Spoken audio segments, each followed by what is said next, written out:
session.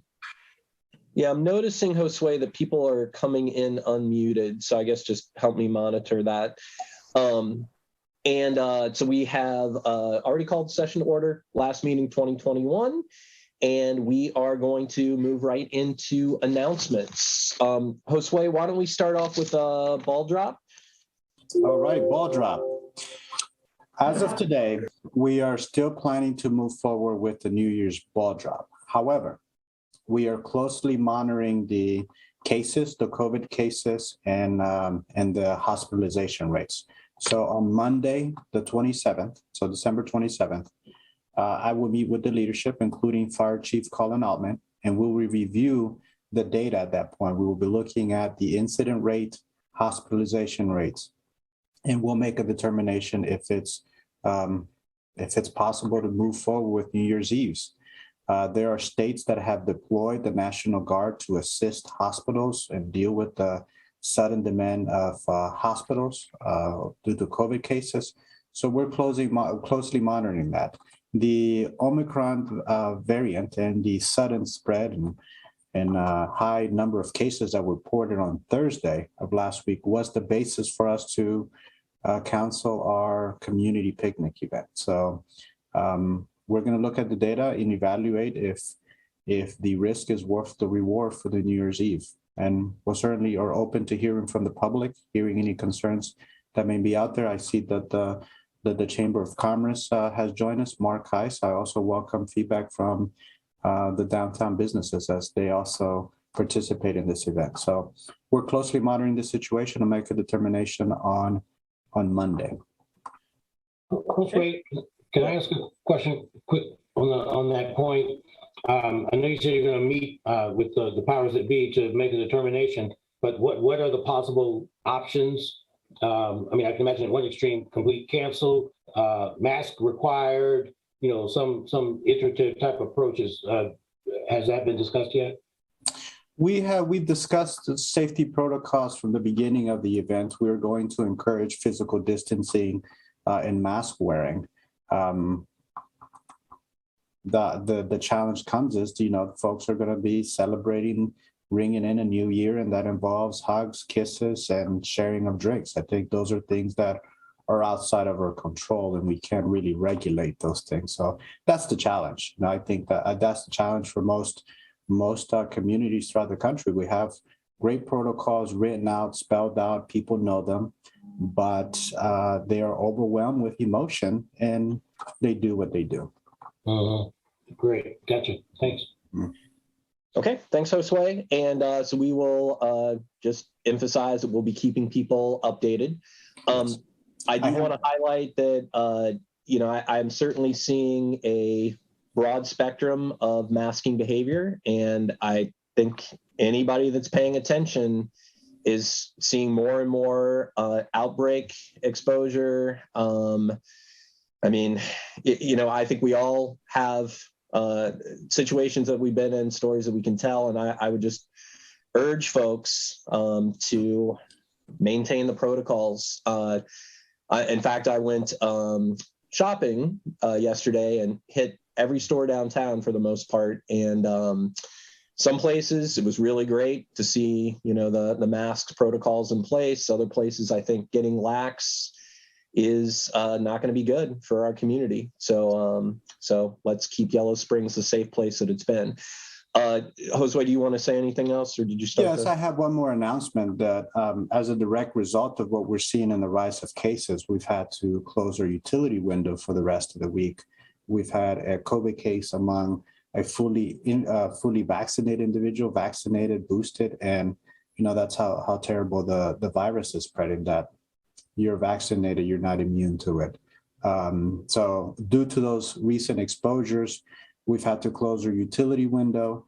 And so I'll take this opportunity to announce to the community that, one, we apologize for the inconvenience, but we make options available for you to access your bills or make payments. Please visit our website. There's useful links on the website, how to pay your bill, how to access your bill. If you want to drop off a payment, you can drop off the payment at our Dropbox, at our window. You could also make a payment over the phone or go online to make the payment. We hope to resume operations for the utility window on Monday, December 27th.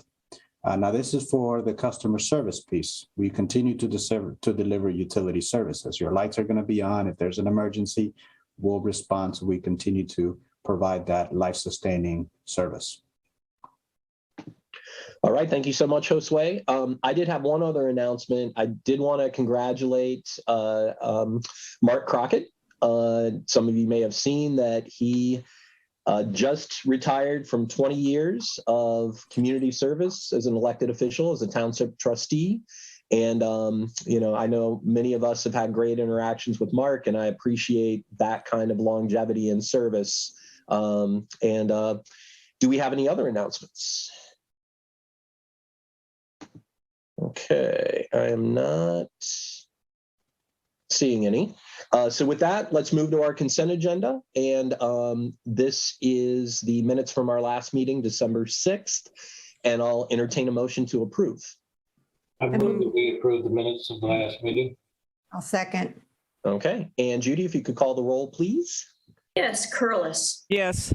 McQueen, Yes. Krieger, yes, Stokes, Yes, Hausch. Yes. Thank you. Okay. Yeah, Josue, we'll be doing that after the resolution. So let's go ahead and move into a review of the agenda. Anything that we need to add, take away, or modify? Brian, I believe that you are adding resolution 2021-61, celebrating Aaron McKee's contributions. Yes. And do we want to add the WISO request to the agenda?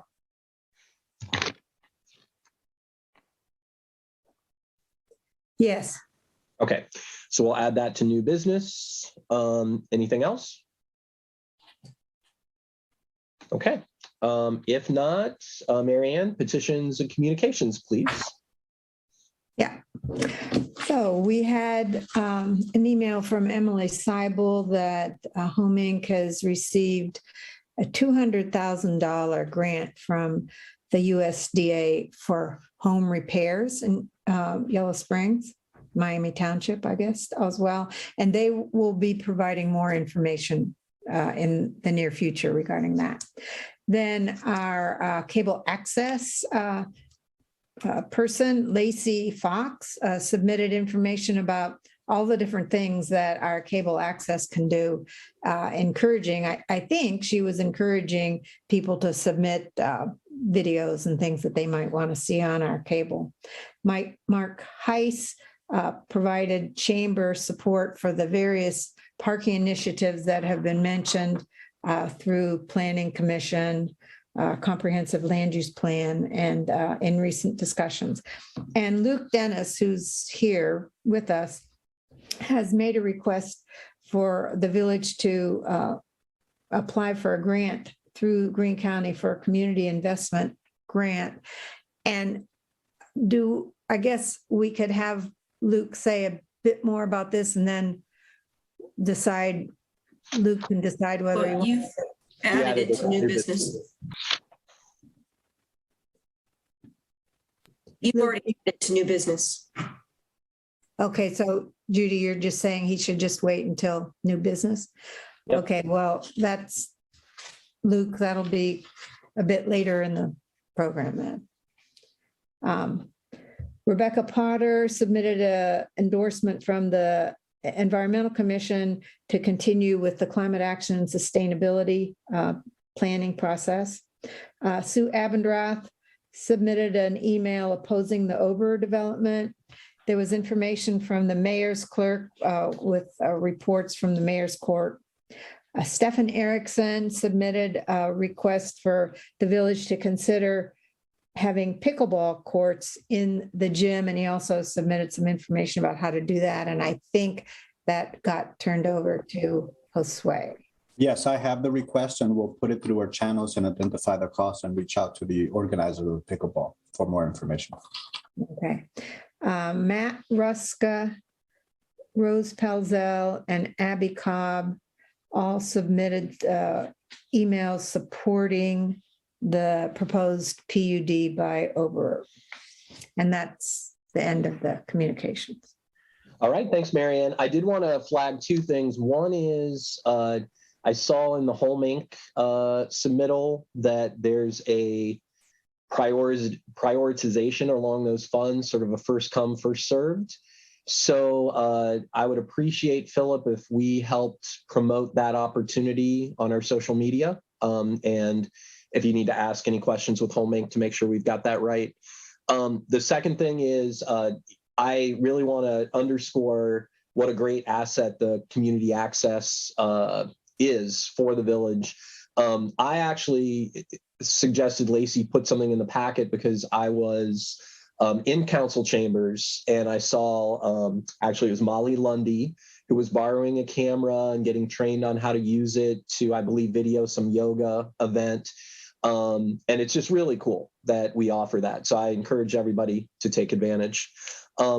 Okay, so with that, I think we are, oh, and by the way, Josue, did I also read something about people needing to sign up for the broadband pilot? Yes, folks will need to sign up for broadband. We're still working through the addresses. This week, we started the fiber build out, but we will have information next week and certainly by January 3rd on the map of the 400 locations that will be eligible for the pilot project, and we will sign up the first 300. Okay, So, good. So yeah, so I think the same thing. Sounds like you guys have it under control about promoting that opportunity, and we can highlight it again in your manager's report. So thank you. Okay, so we're going to move into legislation. First up, we have the second reading of Ordinance 2021-33, and Judy, we can do that by title only. All right, this is the Village of Yellow Springs 2022 budget and declaring an emergency. All right, can I get a motion? I move we adopt the 2022 budget. I'll second. I second that motion. Okay, excellent. So let's do just a brief overview of where we're at. So I don't know if that's Josue or Matt or both.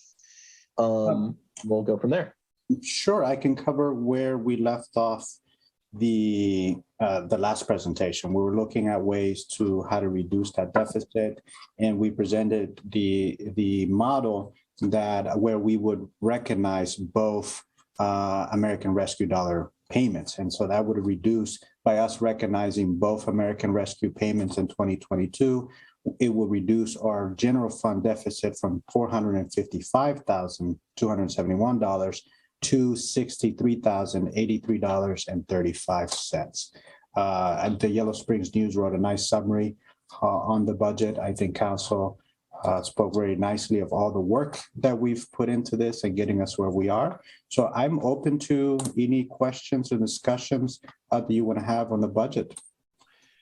Okay, and I'll just I'll jump in with a few things and then see if we do have questions. First of all, I want to remind everybody that, of course, budgets are always about our best estimates, and we're always conservative about those estimates. And so as we've seen in past years, oftentimes the outcome is better than what we expected. And that's why we've seen balanced budgets for the last several years. The other thing I want to mention is that we have a commitment as council to working throughout this year to not only make sure the budget is balanced, but also to be looking for how we continue to deal with the challenges we have with income. And we've got a variety of strategies we've talked about, but that's going to be very big part of next year. The third thing I'll emphasize is, again, we follow the state recommended best practices of a 3-month reserve. That 69,000 or 63,000 deficit, if it happens, we will still be well above that 3-month reserve. So we are not in dire straits, but we need to be taking things very seriously. And we're going to be working with the community as well on what are our priorities and how do we keep the budget balanced. So with that, I'll open it up to council members first, if there are any questions or comments, and then we'll see if citizens have anything. Well, I would say just as a general comment, so once again, what you see in the packet is not nearly as detailed as some of our citizens want to see, but they should go look at the work sessions. And then I would love to see specific projects like in specific lines, not just grouped in under, say, professional services, because that helps council to know, okay, we talked about that, we appropriated it, and maybe it doesn't happen or doesn't happen this year, that money just doesn't get spent on something else. So that's just a general comment. But otherwise, it's a budget everybody worked very hard on. I thank everybody for that, and I think we'll be doing some good things in 2022. All right, thanks, Laura. Marianne? Well, I'd like to follow up with Laura's request with a question. So we did, council members contributed projects that they wanted to see money put in there to be potentially funded. How are those projects? How do we keep a record of that fund, those requests? So I guess that's to Matt.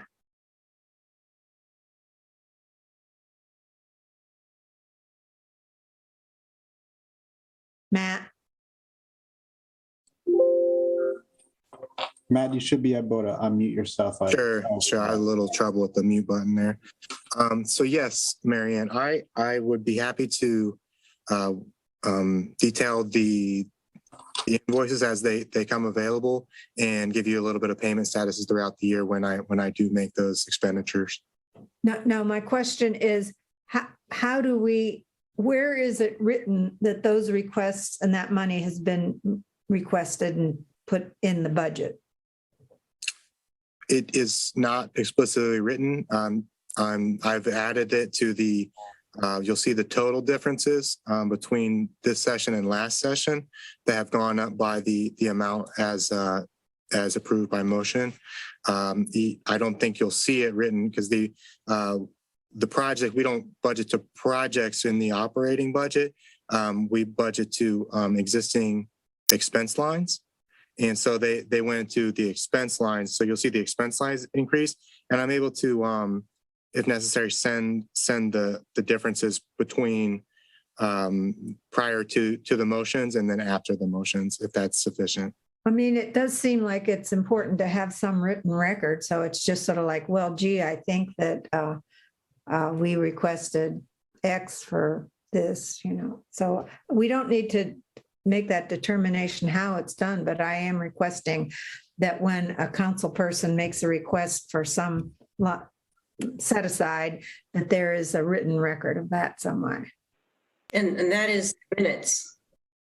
I mean, that is the minutes, but Matt comes back to me often and says, what was the motion? What was the amount? What happened? That when he needs to check, that is the official record. Well, we have talked about, tracking projects and that sort of thing. So I feel like there's a discussion to be had at the beginning of next year about a mechanism for tracking what we're trying to accomplish better. Lisa? Yeah, I understand that we're not at the point that we're doing activity-based costing, but I would like to see a project list for some of these special projects. I would like to know where we are with the Citizen Review Board funding. I know there's other projects that other council people focused on, and it's hard to see in this version. And thank you to the team who worked very hard on this. And it's really good news that we're able to do those allocations to bring down the deficit in 2022. Thank you. Thanks, Lisa. Kevin, anything else? No, nothing other than just thanking the team once again for all the hard work and, just providing a process, where we could see, what all the numbers are and have an opportunity to make adjustments where we felt things were needed. So once again, thanks to the team. Looking forward to next year. Yeah. And I want to echo everyone's comments. I think we continue to improve our budgeting process every year. And I think we did some really good things. We gave the process plenty of time, lots of work sessions. The village team worked really hard. Council members worked really hard. And I appreciate that Matt Dillon was able to take some deep breaths and go on the journey with us. So thank you for your patience. And I know we're all working together to make sure that we sustain and improve our community. Marianne, I see your hand went up. Nope, not really. Okay, to clap. Yes, bravo. Do we have any other questions or comments from citizens or anyone else in the meeting? Brian, I would just like to add to your very kind remarks and everyone's appreciations. Oftentimes we make this look easy, and there are things that we do in the background that create incredible value that don't come up in the budget. A good example of this year's hard work by the team, Matt, Johnny, all the department heads and foremen, our ability to save money and that allowing us to do additional projects. So this year we were able to buy a dump truck with savings that were generated. The matching funds for the Dayton storm reroute system, those matching funds we were able to allocate that funding through cost savings measures. So those are projects you won't see on this budget. You're not going to see it in future budgets. We were excited to be able to deliver on those several key projects just within our cost management and cost saving efforts. All right. Thank you, Josue. And I didn't see any other hands or waving or anything. So I think we are ready to vote. Oh, wait a minute. Brian, I just need. Okay, hold on. Open that public hearing. Yes. All right. So actually, that's a great segue to officially open the public hearing because this is the second reading. And Catherine, go ahead. Hi, guys. It's my first meeting. Welcome. I'm getting used to it. I want to speak in support of the letter that the Environmental Commission, and by the way, I'm Catherine Zimmerman, the Environmental Commission Chair. I'm stepping in for Rebecca Potter, the Environmental Commission member. She's been the point person working directly with Piper Fernway over the last 5 months. Rebecca heads up the UD's Hanley Sustainability Institute at UD, and she could not be here tonight. So I'm speaking for her, and I'm also adding my voice to the CAS project's value. You probably know, we sent a letter. The Environmental Commission voted unanimously on November 18th to recommend an extension of Piper's pilot contract to develop a climate action and sustainability plan, or CASP, for the village of Yell Springs. The work has really been invaluable, and we think that EC thinks that it really represents the village's best and most comprehensive attempt at setting into stone some serious climate change related work over the recent years. EC was very pleased with the progress so far in collecting data and developing a framework for analysis and envisioning, really a future benefit for the CASP. We think the project has a lot of potential, and we think we're really at a critical juncture in the report development process, and we don't think it's complete. We think failing to continue this project will slow or end some projects that have already been launched, such as the Sustainability Champions and the Domain subcommittees, which have really attracted a lot of interest in community involvement. We feel that the initial timeline was short, but we felt the timeline was enough to get a sense if the climate action sustainability plan could be developed, but not long enough for the report to be fully developed and to get to an implementation stage and giving the village manager something to really work with. We think that's 3 minutes. Yeah, and Catherine, yes. And you know what? It's in the budget that we're voting on, so we really appreciate the great comments of support. All that hard work that an Environmental Commission has been doing is reflected in the budget for next year. So thanks a lot. All right, I think we are ready to vote. And Judy, if you could call the roll. Yes, Krieger, Yes. Queen, Yes. Stokes, Yes. Curlis, Yes. Hausch. Yes. Thank you. All right. Thank you, everyone. Oh, I did not officially close the public hearing. Oops. I think it's, Brianna, are we de facto closed when he calls the vote? When you call the vote, you're closing. Okay. Thank you. All right. There you go. A little shortcut. Okay. So next up, we have the second reading of ordinance 2021-34. And Judy, we can also do that by title only. This is approving amendments to the personnel policy manual and declaring an emergency. All right. Can I get a motion? I move. Second. Okay. And I will just take advantage of opening the public hearing right at the beginning. Let's see. I think, Josue, you would probably be talking about where we're at with the policy manual. Yes, thank you, Brian. And it's Brianne will jump in on some of these, highlighting the difference. Primarily, what we're trying to solve with the updates to the personnel manual are compliance and audit requirements. There are specific things about the public records policy that needs to be incorporated in there. This is one of the things that was brought up in the management letter. And we have a public records policy, but the why was pointed out in the audit management letter was that it needed to be incorporated in the personnel manual. So things as simple as that have, while we think they're simple, they do have ramifications and they need to be properly placed in the right document. So this solves some of those challenges, a lot of clearing up language. Laura Curtis pointed out to our medical marijuana usage policy. We incorporated that language. While we try to make it as friendly as it can be, there are greater powers than ours that will supersede what individuals are able to use that policy. So, for example, public safety positions such as police officers, water plant operators, because they have state certifications that prohibits them engaging medical marijuana, they couldn't utilize that policy. But other positions where it's possible, we would accommodate the medical use of marijuana. Brianne, do you want to cover the other pieces?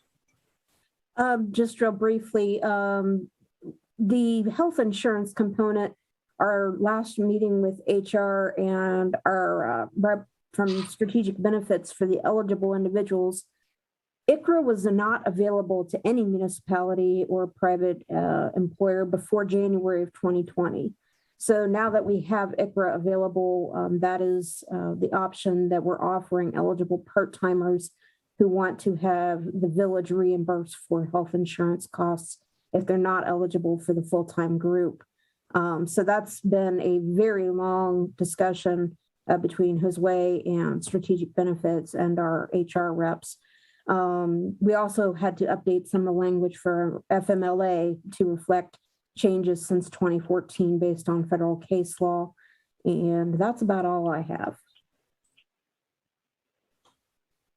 We shared the red line document with council members prior to this meeting. Are there any questions that you have that we can help address? Yeah, any questions? Go ahead, Lisa. Yeah, I sent my questions via email. First of all, I want to say that it was extremely helpful to see the red line version, because without knowing what it was before, it's hard to know what changed. So thank you so much. And I really want to say there are some excellent new important sections and overall tremendous improvements in the clarity of the writing that I would have had no way to spot without seeing how it was written before. I only had a couple of questions, and one was the page 6, section 102. I was uncomfortable with this word interfering from council, and I understand that that word appears in the charter, but I also believe that collaboration is very important. And so I wondered about the use of the word interfering. And from a process perspective, if asking a question directly of a leader could be construed as interfering, and that's concerning to me.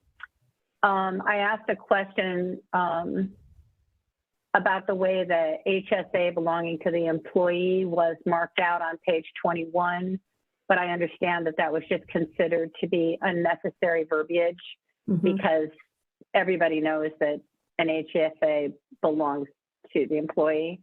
So I get that. And then I was interested in knowing more about the process of these edits and how the team was involved, whether the team participated in review, whether there were any areas of concern, and just a general kind of process overview. Those were my questions after I reviewed the red line. Thank you. Again, for what I could speak to on the 102 section, that language did come from the charter. But as far as the team involvement, this is not just something that we put forward at the end of the year. We have been working on this continuously since February and March. And I was ambitious and I wanted to get it done by June, but then we had some other health insurance discussions. So we said, well, we'll wait, we'll roll it into the whole thing.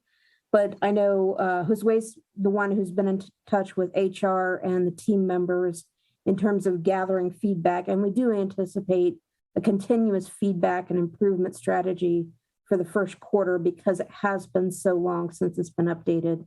These are just the main edits that we had that were kind of urgent for our audit and compliance and the health insurance purposes. Yeah, and I like that idea that we can, come back and refine some things. I also had, I guess, a few questions and comments. So first of all, a general comment is I'd like for us to change all the his and her, he and she's to their, or to a more general pronoun. And I think that's a good standard for us to move forward with, given our village values. The section 030, so I don't know if that's supposed to be 30, if you would say it that way, but I think it's very important that we include, don't just reference, but include the two sets of values we have right in the document. So one of those would be Corkle. And so, we reference those as our core team values. And then the other would be the village values, which are our 6 principles. But I think that it's important, especially since those are relatively short documents, to just get them right in there. 109, and this may be one where we work on refining it unless there's an obvious way. But with the job posting, we did a lot of work on diversity hiring practices and also, just kind of bringing in our anti-racism value. And I think that should be more actively reflected in this section. And so we probably already have some ready language to do that, but I think that's important. And I think those are my main comments for now. All right. Are there any other questions or comments from council? Yeah, I have a lot of comments, and I did read through it, and I circled a whole lot of things on a lot of pages that either I would need a clarification or I think should be changed. Now, to me, this is a prime example of why we need council committees to be involved in the review, especially of complicated pieces of legislation, because this personnel policy manual is our manual, council's. It's council setting the policy. And up until we got the red line version, we had no idea a week ago what was even changing. So it's not staff's changes, it's council's.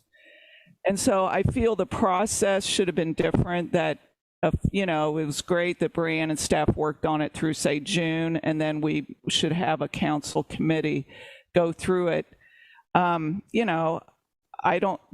So I have lots of things circled. I guess the one, council just needs to even understand. So example, the probationary period has extended to 12 months from 6. Why is that? Is that a good thing, a bad thing? I don't, it needs to be discussed, for example. I definitely agree with Lisa's comment that word interfere should come out of there. It doesn't even, to me, track with the first sentence of Section 83 of the Charter. Human resources officer. We don't have a human resources officer, and yet there's a reference to it throughout this thing that was inserted. We specifically outsourced that as to a human resources firm. That we don't have an assistant village manager, so I think that reference should come out. This volunteer section went in that I don't know if this is just an oversight. You could read it as requiring all boards and commissions, and I guess that would include village mediation, to be volunteers. Well, they are volunteers. However, do we need a sentence that says council may decide to offer a stipend to the chair if council in its sole discretion determines the workload is excessive, which is what we do, which happens like with the village mediation coordinator, for example. So there are things in here that are like, I don't know why it's in here, why it needed to be in here, but does it need to be changed? There's several sections that I wasn't, okay, so I'll stop, but I could go on and on. This is what I mean by, I think it just needs a closer look and some changes before we pass it. Okay. Well, to Laura's point, the reason that it is an emergency is because if council does not adopt it by December 31st, we are going to be out of audit compliance. However, I would welcome a work session in the first quarter with council to go piece by piece, because again, we are updating a manual that has not had a significant overhaul since it was enacted in 2014. And to your point about this is staff making the changes, as your solicitor, I would be negligent in my duties if I did not update it to reflect current case law. Well, a lot of it isn't that, Brianne. I'm sorry, but it's things like, do we have to, is it case law that we have to have a 12-month probationary period? I don't think so. So what we could have been presented is that we're just going to amend on page 8, section of 210.01, because that was the audit finding, and I knew that, and I read that audit management letter back in the summer. So we could just move tonight to amend that section. You could make multiple amendments tonight, and then we're out of compliance with our substantial publication requirement before adoption. What, if you make substantial changes, and it's up to council to say what is or is what not is substantial. Yeah, it seems to me it's a lot of these need to be relooked at, but that's me. Okay. Let's see, Marianne or Kevin? Yeah. Well, I appreciate that this has been brought forward to us, and I would assume that there will be future opportunities for council to weigh in, I would assume. But I can't even remember that this, in the 8 years I've been on council, I don't think we've ever even had the personnel policy come to us. So I think this is a shift moving forward that I appreciate. So I just had a couple small things. In the village chart, I had 2 things. One, the Economic Sustainability Commission, I think should be moved. It's not functioning as far as I know. It could be moved to the as needed section. And the mediation program is akin to the Yellow Springs Development Corporation. It's not really part of the village government, and I'm not sure that it should be in that chart. The intention was that it's loosely associated with the village government, but not part of the village government. So I would request, if we have it in the chart, that it be dotted lines there. And the same would be then true with the development. Perhaps. The other suggestion that I have actually does involve the mediation program in section 603 under conflict resolution, that I think that could be one of the mechanisms for resolving conflicts to use the village mediation program. So I'd suggest that that might be included in that. And those were my only comments. All right, thanks, Marianne. Kevin Stokes. Yeah, everything that I would have highlighted has been covered. I did miss the charter or the org chart references that Marianne just made. I didn't catch that. But everything else that I would have raised an issue of has been covered. And I agree with Brianne's assessment that we can move forward with the manual in its current state, and perhaps in the first quarter, we should have an ad hoc committee to address these issues, to fine tune what is otherwise a fairly decent document. Thank you very much. All right, thanks, Kevin. I think based on all the recommendations I've heard, and certainly everyone's welcome to make whatever motions once we close the public hearing. But the one substantive thing that I think makes sense for a motion is the interfering word. And we can hash out later about the charter vis-a-vis our personnel manual. I'm comfortable, I'll just say personally, with the other things that I talked about is happening the beginning of next year. And for the most part, I think these are all things that we've got them on the record. I would encourage council members to send any of that stuff to Judy, so that Josue and Brianne and everyone have that all, in front of them to look at. But anyway, of course, if anyone wants to make motions about any other changes, they can do that. So do we have any other questions or comments from council members, citizens, administration? Okay. If not, then I'm going to, Brianne. I was actually going to ask, as far as the interfering, I mean, if we would propose alternate language for that specific language in 102, I can come up with something off the top of my head. Section 83 of the Village Charter restricts council members from interacting directly in a supervisory manner with village employees who are under the supervision of the village manager. I mean, if council would consider that better alternate language, or any council member can come up with an alternative to what we got from the charter. But that's not what the charter says. Read that first sentence of that section 83. It's just interfering with the hiring and termination. That's it. So let's focus on proposed language then for the motion, since we're still in discussion. So Laura, do you have an idea? I would take it out completely. Okay. Okay. Lisa, do you want to discuss it any further before we move to voting? Okay. All right. So I'm going to close the public hearing. And then do we have any motions on the ordinance? So I don't know if you felt that you made a motion, but we do need a specific motion regarding the word interfering or that section. Right. I'm asking for if there is that motion out there now. Okay, then I move that should we do the motion to, if we're going to change that wording first and then approve, or can we do it as one? Nope, we got to change it first.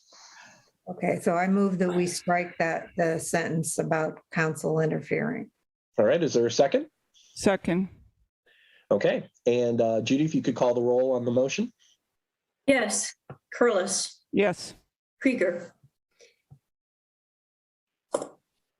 Okay, that's a yes. A thumbs up. Okay, thank you. McQueen. Yes. Stokes. Yes. Hausch. Yes. Thank you. Okay. And now I'll entertain a No motion. wonder I couldn't get off mute. I was already off mute. Hello. Well, you were so quiet. I'll now entertain a motion to approve the ordinance. I move we approve the ordinance. Second. Okay, and Judy, if we could call the roll again. Yes. Krieger.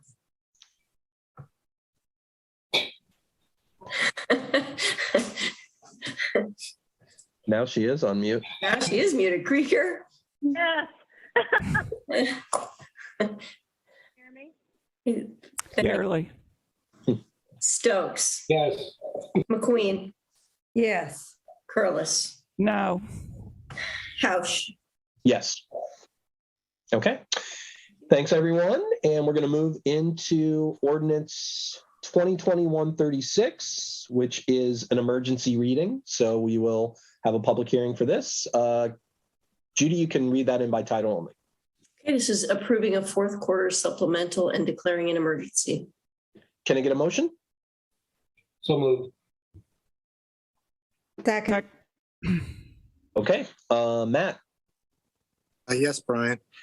Yes, this is an additional fourth quarter supplemental. We have a couple reasons for requesting additional funds for the last week of December here. One, we just wanted to put a slight buffer in for the street maintenance and repair budget related to personnel. We don't expect to actually need this, but we wanted to just put a buffer in there in case there are any unforeseen winter events related to personnel that may trigger overtime needs. That is just a $10,000 amount, and hopefully will not be in need to use that given any inclement weather. The second items, and this was related to a request for a sum of $216,000 in the electric fund total. This would be a two-parter. $124,000 of this amount would be a matching contribution for Clean Ohio grant to demolish the coal power plant. And this would be related to an obligation with the Glen Helen Association as well. And in addition to that amount of $124,000, we also have a need of $92,000 related to our AMP power bill, just to fulfill our year-end obligations related to AMP. We were quite close with what we projected the AMP power bill to be this year, but honestly, we still need $92,000 to satisfy these obligations prior to year end. Okay, thanks for that explanation, Matt. And we're going to open the public hearing. And are there any questions or comments from council or citizens? Okay, seeing or hearing none, I'm going to close the public hearing. And Judy, if we could call the roll. Yes, McQueen, Yes. Curlis, Yes. Krieger, Yes. Yes. thank you, Hausch. Yes. Thank you. Okay. Next up, we have emergency reading of 2021-37. And Judy, we can read that in by title only also. All right, this is approving employee regulations pursuant to Charter Section 81 and declaring an emergency. All right, can I get a motion? I move. Second. Okay. So we got a second. So I guess Josue and Brianne again. Yeah. Ideally, when we have a work session or an ad hoc committee set up in the first quarter, we would merge the employment regulations and the personnel policy manual because they go together. The personnel policy manual, when it was drafted in 2014, had no employment or position descriptions in it, but the charter says that the village manager shall propose those from time to time. HR's maintained a list of position descriptions. So what we did was cut and paste the position descriptions we have on file. In order to be compliant with the charter, the village manager is supposed to propose those from time to time. And it's also supposed to work with our pay scale classifications. Again, it's two sides of the same coin, but the charter says it addresses them separately. So that's why we are putting them forward to you based on what we've got, but we anticipate at some future date, they would be merged with the personnel policy manual once there is a comprehensive look at classifications and unclassified positions and our organizational structure. I mean, we've had positions that, as Laura pointed out, we don't have an assistant village manager anymore. We have a vendor that is providing our HR services. So we have some positions in the classification under 252 that aren't there anymore. And then we have some position classifications that may have been created under prior village managers that were never actually authorized by council. So we're trying to play cleanup here. And that's what this is for. Okay, thanks, Brianne. So I'm going to open the public hearing. And are there any questions or comments from council or citizens? This is Kevin here. I'm sorry. I just saw Lisa's hand go up, but I just spoke up. I was hesitant when I said the second because I think what we read was 2021-37, but the actual ordinance is written, I think it says 38 in the packet. You might be right. I'll correct it because it should be 37. Okay. Good enough. I had no other comment. Thank you. Okay, Lisa? Hi. So, like the first review of the manual or the handbook, I felt like I was going in blind, Me not too. having seen what it looked like before. Okay. There So, wasn't anything before. That's the problem. That's helpful to know. Yeah. Okay. That's the problem. So, just a couple of things. Maybe the introduction you gave, Brianne, helps me with this, that D4 on page 14 of 63, there makes mention of planning and zoning administration and the economic development coordinator. Mm-hmm. And that could be an example of just what you said, that there's some things in here that just aren't accurate anymore, because I don't think that we have an economic development coordinator. Yeah, at one point the positions were merged and Denise was given that title, but I don't know when. I can't find it. Mm-hmm. Okay. The other thing is there's a section on the policing vision. Mm-hmm. And, you know, we have guidelines for village policing that are meaningful. Mm-hmm. And it concerned me that there was a section on the policing vision that at minimum didn't at least reference that document with it in an addendum or a link or something, let alone actually including the guidelines for village policing directly in the document. I think that's important. And I would rather see the guidelines for village policing rather than some new policing vision that doesn't mention that. So when the time is right, I'm going to make a motion about that. Yeah. And I would welcome that. We cut and pasted the position descriptions we had, because that's, other than and Mary Ann was very specific last meeting in terms of the cost of living adjustments. Our actual salary scale was set in 2001, and it's been adjusted every year by the cost of living adjustments by resolution. So that's why that's the other part that we incorporated into these employment regs, is showing the history of what the COLAs have been. But that's all we've had to work with. So from a compliance perspective, and Judy can attest that we did have a public records request for position descriptions as approved by council. And except for some of the newer positions that have been created, we haven't had a comprehensive employment regulations that we could just give someone to fulfill a public records request. Mm-hmm. Okay. And Lisa covered the one comment I had, which was also about guidelines for village policing. Do we have any other questions or comments before I close the public hearing? I have a comment, but are you bringing it back to council or? Yeah, sure. All right. Page 5, the mediation, it says the mediation coordinator is not an employee of the village. Do they get a W-2 or a 1099? 1099. Okay, so we hire that person as a consultant. Consultant, yes. All right.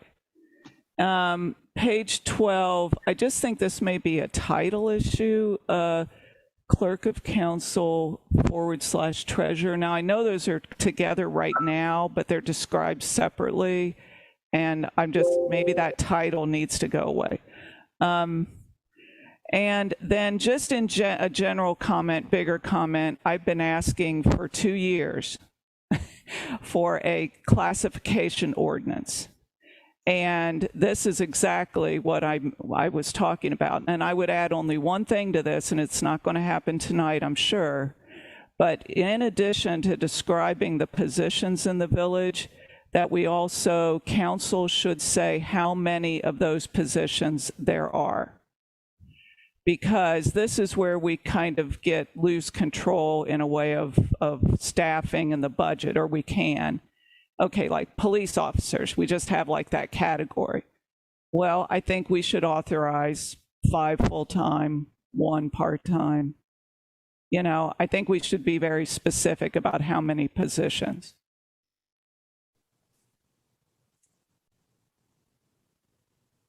Okay, thanks, Laura. Anything else? Okay, so I'm going to close the public hearing, and I heard that there might be a motion before we vote on the final. Yeah, I would like to make a 2-part motion. I move that we replace the current section policing vision that appears on page 15 of 63 with the guidelines for village policing. And I also move that our acceptance of this document is contingent on an agreement that in Q1, we have a work group with a subcommittee of council to look again at this document as well as the handbook. Second. Okay. And Brianne, I just want to check. I assume it's okay to combine those. Absolutely be. And we actually drafted the ordinance that way. If you look at, I think it's section 3 of the enacting, that we anticipate that you're going to want to look at it in the first quarter. So it says, excuse me, it's section 2. It serves as an appendix to the personnel policy. Any future amendment to the personnel policy manual shall also look at the employment regulations as an appendix or incorporated section. Okay. All right, Judy, let's go ahead and call the roll on that motion. Oh, I'm sorry, Marian. Discussion? Yeah, I'd like to make a comment on the motion. Okay. I of course recall the guidelines for policing. That was an extensive process involving people on council and 365. I also recall that I'm pretty sure that it was the chief, Brian Carlson, who internally, I assume, I'm not sure who was involved, developed the vision for policing. So I think there are those 2 documents. And I hesitate to throw out the one that the police internally adopted and put in the other one. And I guess I would suggest that we include both of them. Okay. Any other discussion on the amendment? I'm willing to amend my motion. Okay. Okay. Yeah, let's. Yeah, so I amend the motion to include adding the guidelines for village policing in addition to what's already there, because I didn't know the history of that policing vision verbiage, as well as otherwise mentioned to have that Q1 work session. Okay. Is there a second? Second. Okay. Judy, I'm sorry, any other discussion on the amended amendment? Okay. Then Judy, if you could call the roll, please. I'm calling the roll on the amendment, correct? The amended, yes, yes. Thank you. Krieger, Yes. Stokes, Yes. Curlis, Yes. Queen, Yes. Hausch. Yes. Thank you. And now we'll call the roll on the amended ordinance, I guess. Yes. Stokes, Yes. Curlis, Yes. Krieger, Yes. McQueen, Yes. Hausch. Yes. Thank you.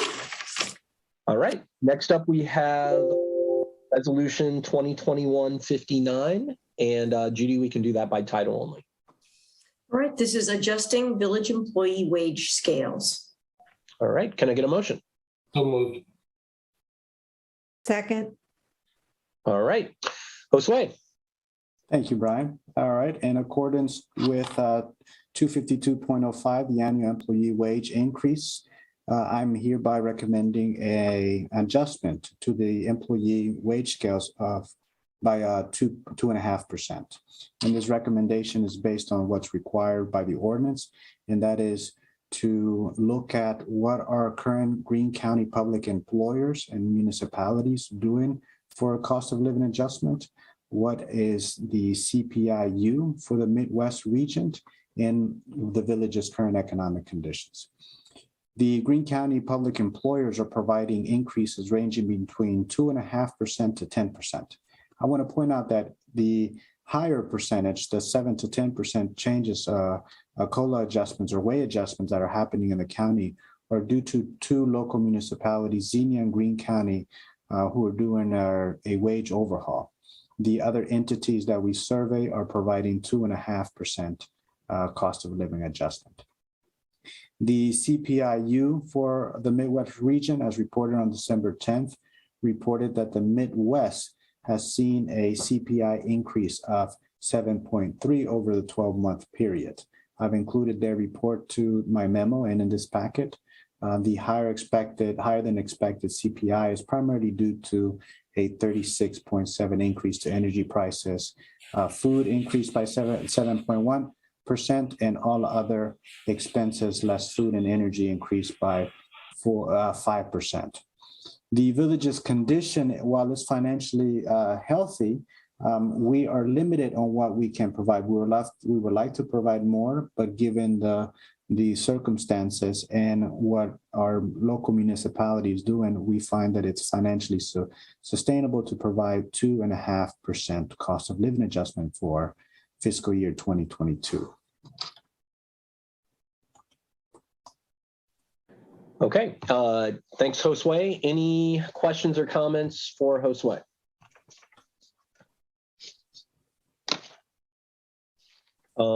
Okay, I'm not seeing any. I did want to mention, I happened to notice that Greene County in particular, well, a couple things, as Josue said, there are these wage overhauls in a couple municipalities that underpay compared to us.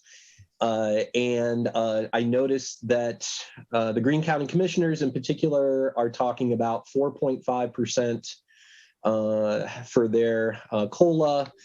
And they also had a lengthy discussion about bonuses and decided on a $300 bonus per full-time employee. So I did want to mention that I talked with Josue about this. It was something that I thought we should consider. I know that Josue and Matt talked about this as well, and we're uncomfortable with proposing something tonight, but I think it is something that could be considered, that council, might give a signal to whether they feel that that is appropriate or not. So I don't know if there's any other thoughts, I guess, specifically about considering a bonus, which we might do the first meeting in January. But I guess if that is something, yeah, Lisa, go ahead. I was just wondering how this fits into the grand scheme of things with the budget that we approved tonight. I mean, was there some buffer for this, or are we now going to be like declaring an emergency with another shift, or, yeah? No, this is why we are proposing the number that we're proposing. If you recall, our overall adjustment across the board was 5%, and that was to accommodate a variety of items, increase in cost, step increases, longevity. We also use that higher percentage to accommodate for payouts.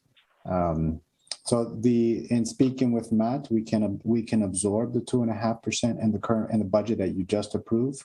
There are some unknowns which I have informed council of, and that is the health insurance costs, both for the employees, which we will not know until we go to market and we review the proposals.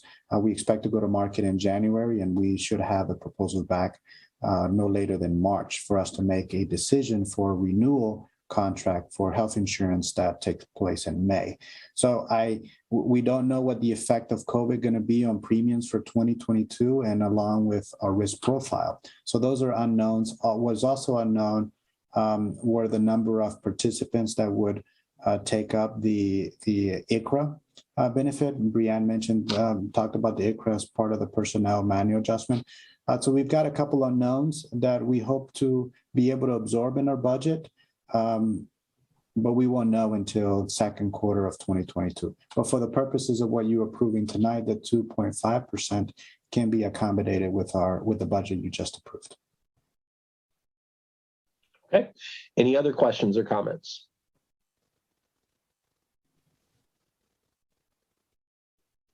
Okay. Seeing and hearing none. Judy, let's go ahead and call the roll, please. Yes, McQueen. Yes. Yes. Stokes. Yes. Curlis. Yes. Krieger. Yes. Hausch. Yes. Thank you. All right. Next, we have Resolution 2021-60. And Judy, we can do that by title only also. This is accepting a preliminary participatory LPA-ODOT LET project agreement from Ohio Department of Transportation for sidewalk and curb ramps. Can I get a motion? So moved. Second. All right. Is this you, Josue?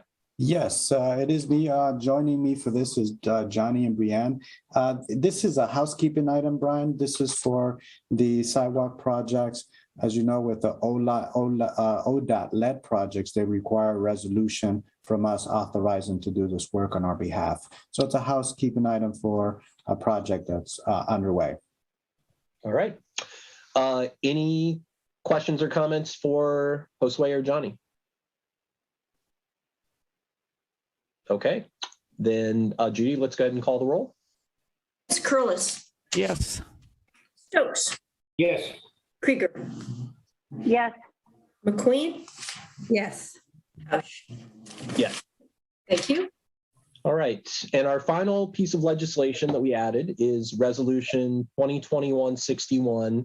I'm going to read this in, and I know many of us feel the great loss with Karen McKee passing, and so Resolution 2021-61 is celebrating Karen McKee's contributions to the village of Yellow Springs. Whereas Karen McKee intentionally and meaningfully continued the legacy begun by her father, Police Chief James McKee, by serving as both an unofficial advisor to the village police chiefs and in an official capacity on committees formed to select chiefs, village managers, and to review policy.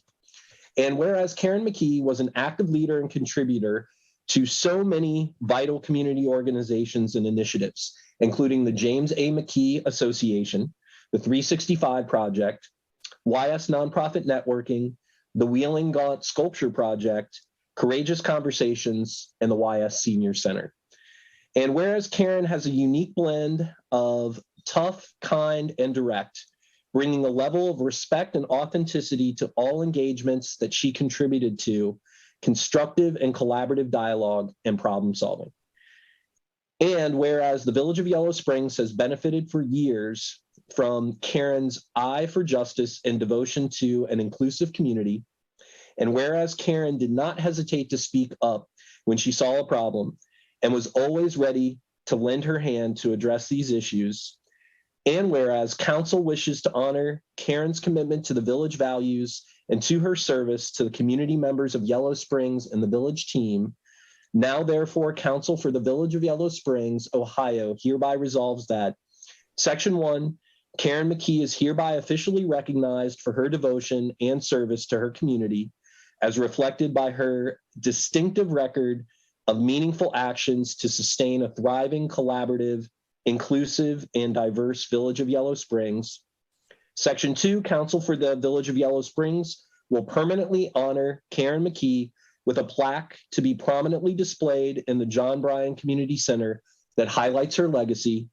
And section 3, our community has suffered a great loss with the passing of Karen McKee, which will be acknowledged with a moment of silence and with a multitude of positive thoughts throughout the village.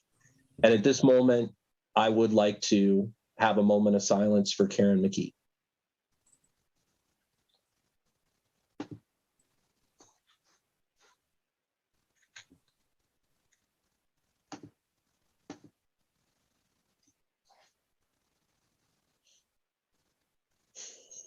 Okay, all those in favor signify by saying aye. Aye. Aye. Aye. Aye. Thank you.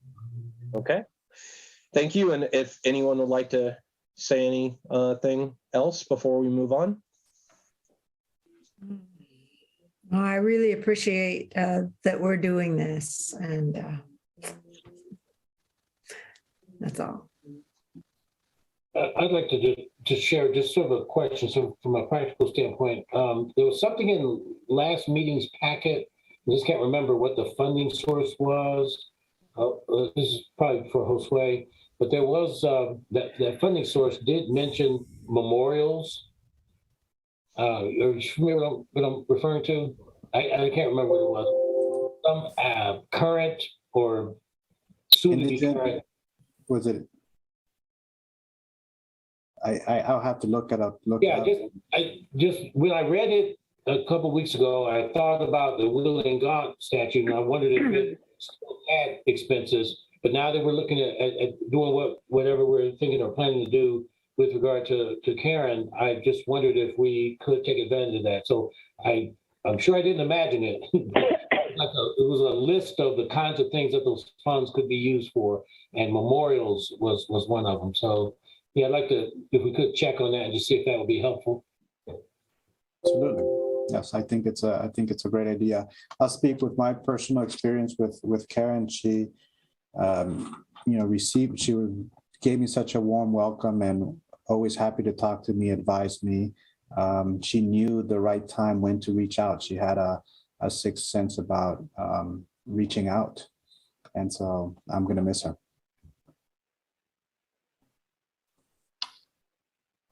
All right, well, thank you, everyone. And yeah, we are certainly going to miss Karen McKee, and our thoughts and prayers are with her family. So thank you, everyone. We're going to move into citizen concerns. This is the time on the agenda where we entertain any comments about items that are not on the agenda. I should emphasize that we are talking about over next steps under old business. So any comments related to that should come up at that time. And as always, we ask that you limit your comments to 3 minutes. So do we have any citizen concerns? Okay. Not. Is anyone seeing anything? I am not. Okay. Then I think we're going to move into special reports. And we wanted to take a little bit of time to celebrate all the great things that happened during 2021, or at least a few of them. And Josue, do you have the presentation to share, or should I share it from you? I do. I have it up. Okay, that'd be great if you don't mind. Mm-hmm. All right. All right. Are you able to see it? Yes. Okay. 2021 year in review. I do want to emphasize that this is really a lot of high points, many things that didn't fit on the slides, but more importantly, we'll continue to add, and we always do a more detailed update at the beginning of the next year. But if we look at the first slide, I wanted to just kind of run through, we had 9 goals and highlight a few things that we thought were really notable, but also anyone that is more familiar with the projects and worked on those, council members or staff, feel free if you want to add anything. Our top line goal was providing an affordable community. And one of the things that we have been committed to is our utility roundup program, which doesn't solve all the problems, but it certainly helps a lot of people in town.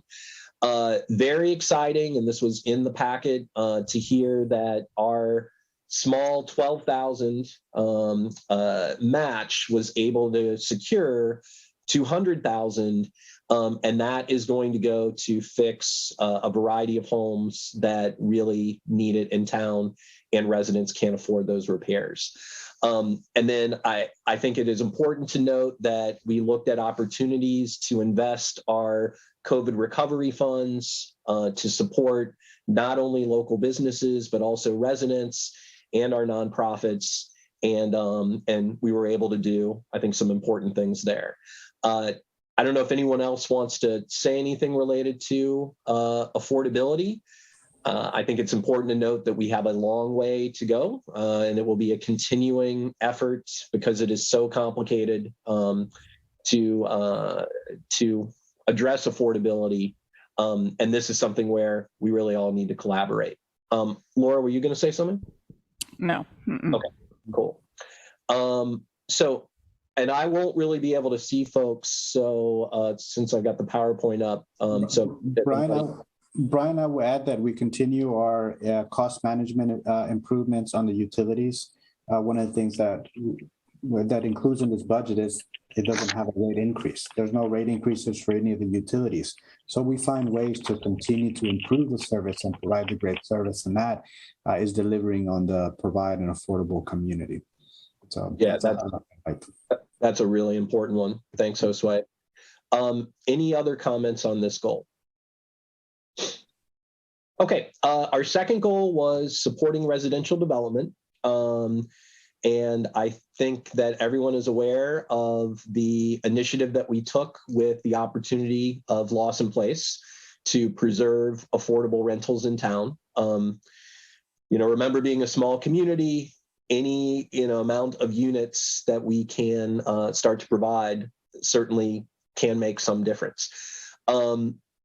I personally am really proud, and I guess we'll be talking about this more in January, of the fact that we actively negotiated for a set aside to secure what will amount to 20% of the housing units if the current plan for the development moves forward.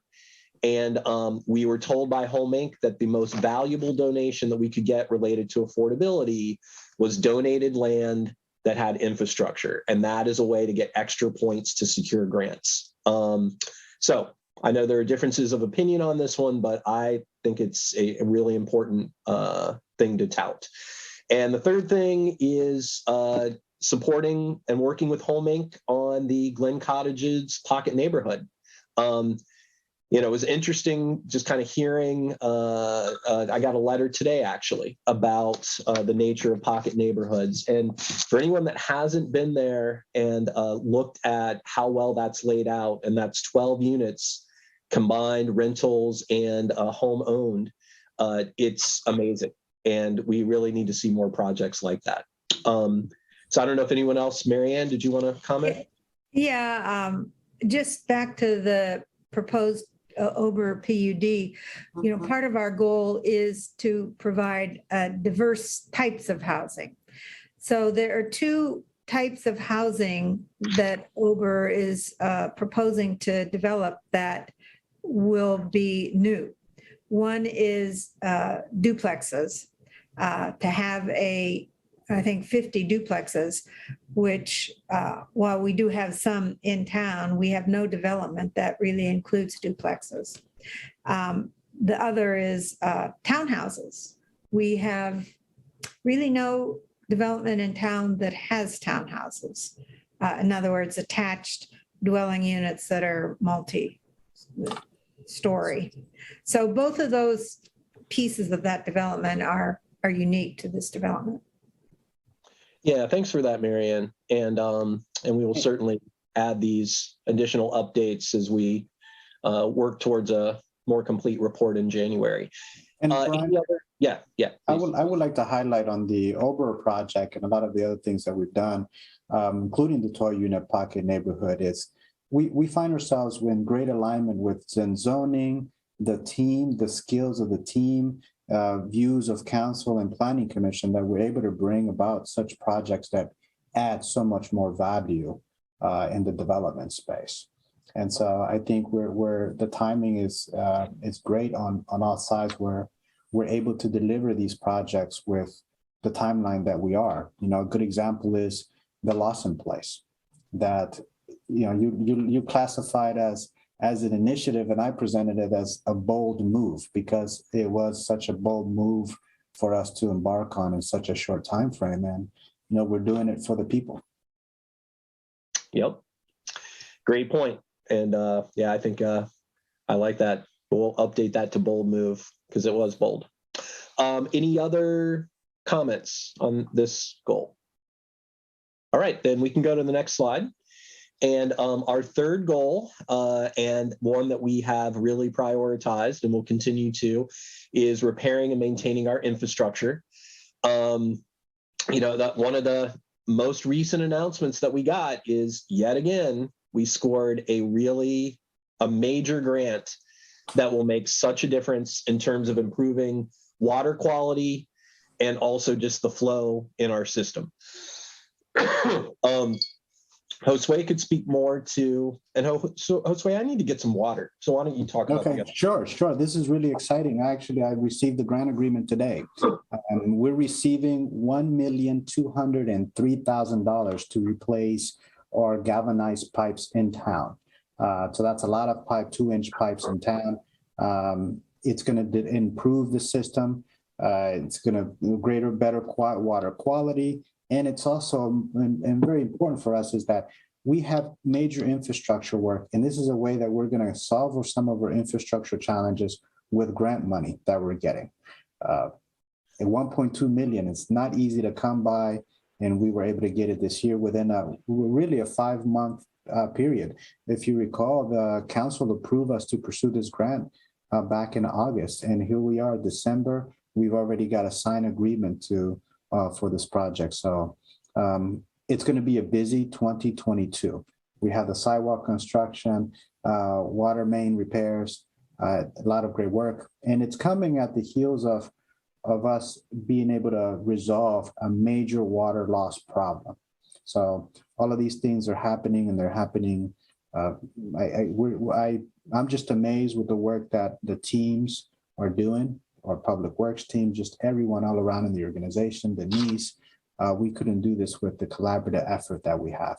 And, you know, in this picture, you will see the public works team and police officers there, and proudly showcasing the various awards that we have received this year alone. So we received the Innovation Award this year, and that innovation project was for the Wi-Fi project. We have 600 average of 600 daily users on our public Wi-Fi system, and they're using a ton of bandwidth. It makes me happy to see so much bandwidth being used, because, you know, it shows that folks rely on this public Wi-Fi as a means for their internet. So that's one of the awards that we've done. We've got the we got an award for safety, so 0 injuries, and that's important to us because at the end of the day, I'm proud that the great work that these guys do and ladies do, and go home safely, no injuries on the job. You highlighted the other ones, Brian. Reduce water loss by 40%. We've been reporting on a monthly basis to council on this reduction of the water loss. That's part of also delivering an affordable community. We're helping reduce our overhead. So if we are able to reduce our water losses, that means we're spending less on electricity and less in pumping that water through our pipes. Mind if I jump in? This is Kevin. Of course. Yeah, I don't know where West Hall on Antioch College's campus ranks in the list of the water loss issues that you have, but one of them was on Antioch College's campus, and I just want to commend Josue, Johnny, and the rest of the crew for the attitude that they had in terms of cooperating with us to be able to get that taken care of. I mean, it was not to get into the weeds, but just that problem presented a set of cascading issues that we had to deal with. But fortunately, we were able to get some funding to resolve that issue. We got the water stopped months ago, but we needed to get the problem fixed so that we can use the building that it was in front of. But we've gotten all that done. And again, just want to thank Johnny, Josue, and the crew, everyone who came out and assisted with that. And I feel so much better that I'm not personally contributing to the water loss at the village. But thanks again for all you guys' support. Really appreciate it. Thank you, Kevin. Thank you. We appreciate it. And the last item on this slide is the establishing the iWork service request system to improve services. We made an investment in this system, and it was a bit scary because we were going to get into this high-tech work order system, but it's really been instrumental in us GISing, mapping all of our resources, because we couldn't get that $1.2 million grant if we weren't doing the work and putting in the work now so to be better prepared for the future. And that 1.2 million came about that in one of those ways that we were prepared. We were doing incremental improvements and recording all of our lines so that when opportunity came up, we could apply. And here we are. So the iWork system and all the technology work, for which we've won an innovation award as well, is paying off. Nice. Did anyone else want to comment on infrastructure? This is Lisa. I just want to echo the thanks. And I'm glad that you have this picture with all the awards, because when this slide first came up, it took me back where it seemed earlier this year, where it seemed like every single meeting you were telling us about a new award. There's like one right after the other, right? So I know with all this work comes a lot of exhaustion. So I really hope that the entire team, Josue, you and the entire team can stop and take a breath and reflect on all the great work that they've done this year. So thank you very much. Yeah. All right, great. I think then, Josue, we can move to the next slide. Talk about our fourth and fifth goals. Structurally balanced budget. We have continued to put a lot of focus in this area, and we've already committed to continuing to look at this through next year as we resolve some of the challenges around balancing our budget. But the work that has been done on bringing in grant money just is overwhelming. And to think, when I look at when I started 8 years ago, and it was really exciting to get $15,000, $30,000 grants to do bits and pieces. I mean, communities our size, securing and being able to handle, $1 million plus grants is just wow. And so can't say enough about how great a job our team's doing there. We continue to balance our budget, and I believe we will do that again this year and next year. And one of the things that when I was talking with Josue about, potential bonuses, we certainly should think more about incentivizing the cost savings that we're seeing that is contributing to balancing our budget. And Josue suggested that we probably were able to cut about $1 million in savings, and then of course use those funds to do some of the other things. So impressive stuff happening, and this will be a continued focus for the village. Anyone want to say anything else about budget? Okay. Sustainable growth. This is equally important to some of the things that we've talked about. It's the way that we make sure that we have the revenues to cover the services that we provided. Municipal broadband, it could probably pop up in every one of these goal categories, actually. This is a huge, and I'll say also bold initiative that is going to make a great difference for our village. And we know that community members want it. That pilot project that is coming up is going to be great, and we hope to expand it to everyone that wants it in the village. Cheaper, better quality internet. Remember, this is a necessity to function in our current society. We have our building department now, and we are all committed to believing that that's going to be a way to improve this economic activity and generate those projects so that we don't lose them, because Yellow Springs is open to business, but we want the right kind of sustainable businesses that respect our values and also that bring the village good paying jobs. And one of the specific things that we did with COVID dollars from the CARES Act was to support the wayfinding signage downtown to promote our local businesses. There's, I believe, a phase 2 with that that's going to be helping direct people to parking in a more clear way and doing a variety of other things, both with physical signs and with an app. And that's something we'll continue to work with our local businesses on. Anyone have anything they want to add to sustainable growth? I see Kevin. Go ahead, Kevin. Or is that hand still up, or was that from before? Okay, and then yeah, Mark. Yeah, we'll go ahead and take a brief comment, and we'll be talking about this more next time. But go ahead. I just want to say that on behalf of the chamber, we really appreciate all of the initiatives that the council has taken over the past year. The broadband initiative is amazing, and the signage was something that was totally unexpected that we appreciated, especially in the time of COVID. That will help us for years to come. So I just wanted to say that we do appreciate everything that's happened in the last year on behalf of the chamber. So thank you.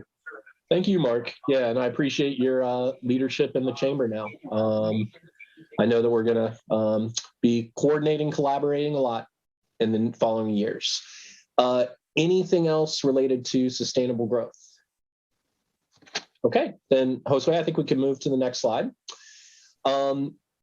Social justice continues to be an important focus, not only around our positive policing policy work, but there are a variety of other things as well.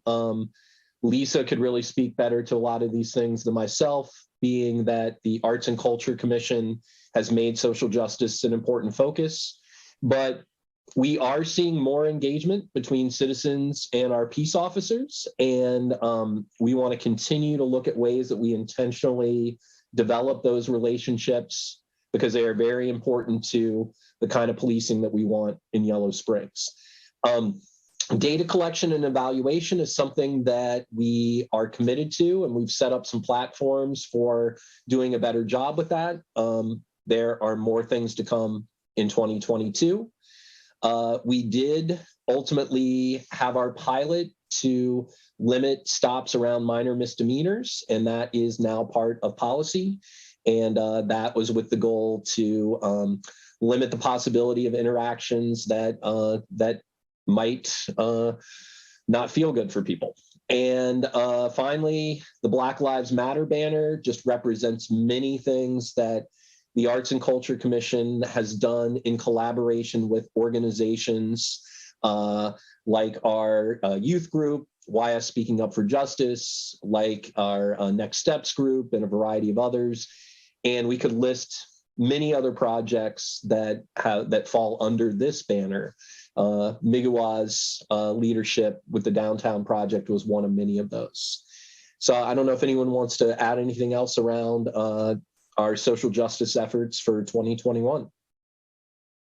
I definitely would. I think that citizens and myself and Lisa in particular worked very, very hard on I think a pretty good and solid foundation for Citizen Review Board. Council approved some additional money in the budget for it for 2022, and I just hope that that continues to move ahead. Thank you.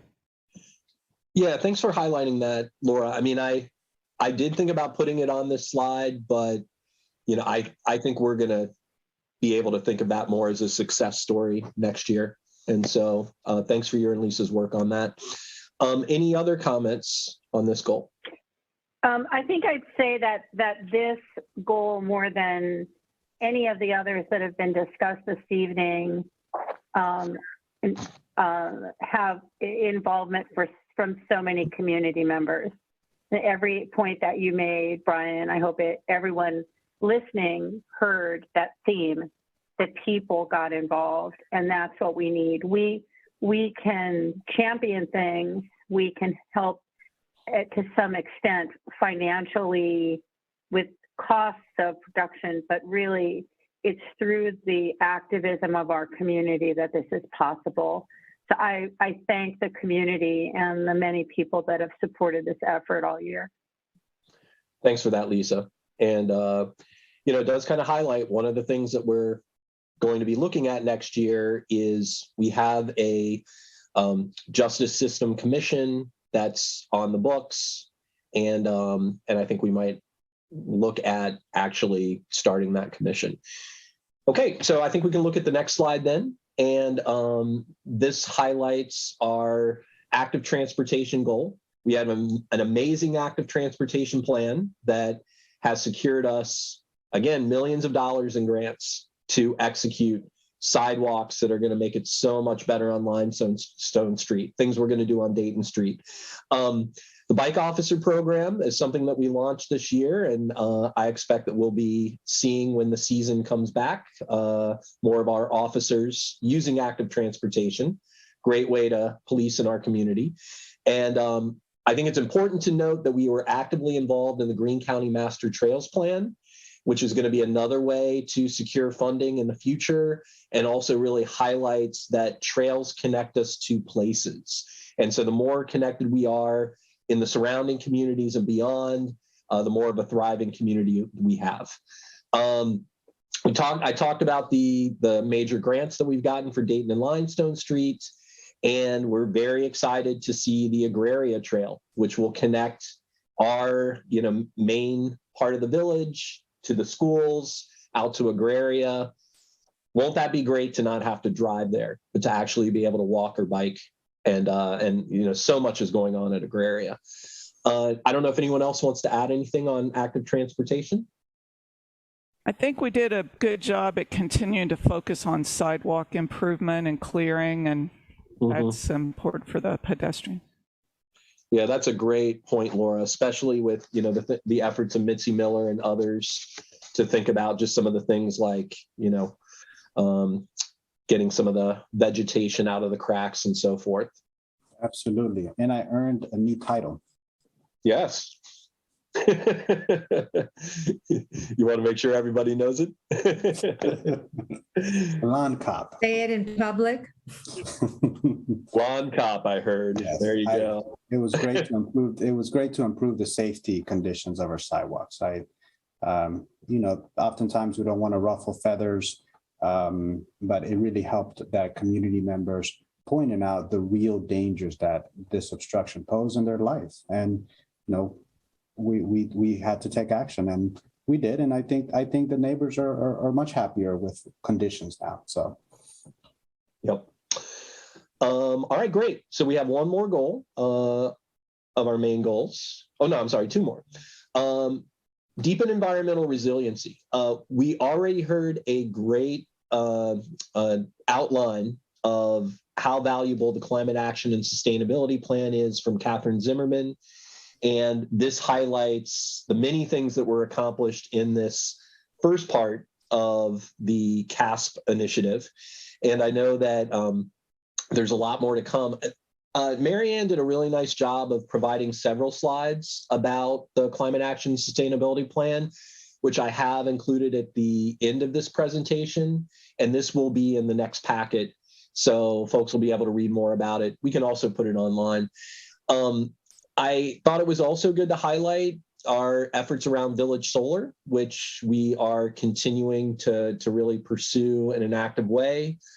The wildlife habitat, amazing, and it not only addresses our environmental concerns, but it has really important implications around infrastructure and just how the village operates effectively.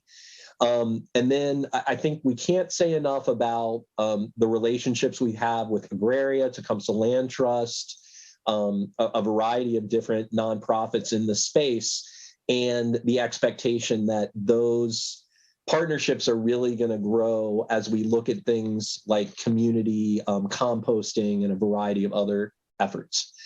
So I don't know if anyone wants to add anything on environmental resiliency. Well, I'd sort of like to echo, I think it was Lisa who was talking about in terms of social justice, the work of a lot of community members, the involvement. And I think we can say the same thing in terms of environmental issues. I mean, this is a community that a lot of people care about in various environmental issues, and both the climate action sustainability plan that had, I think, maybe up to 70 people being involved in at least one meeting.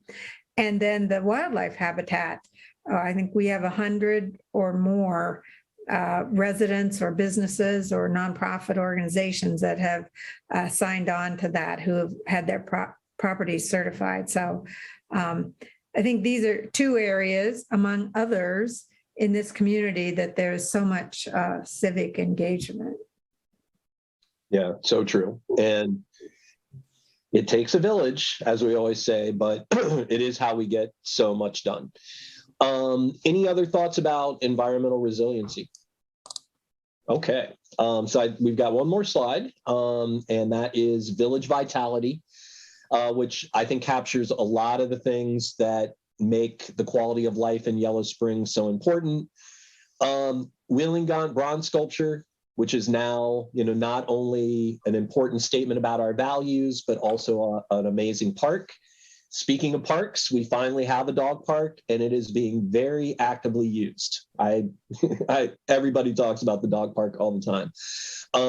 Very proud of our COVID safety protocols and our dedication to that. And I think in general, our community has really understood the importance of keeping each other safe. We continue to keep the Gaunt Park pool open, and that's another important statement.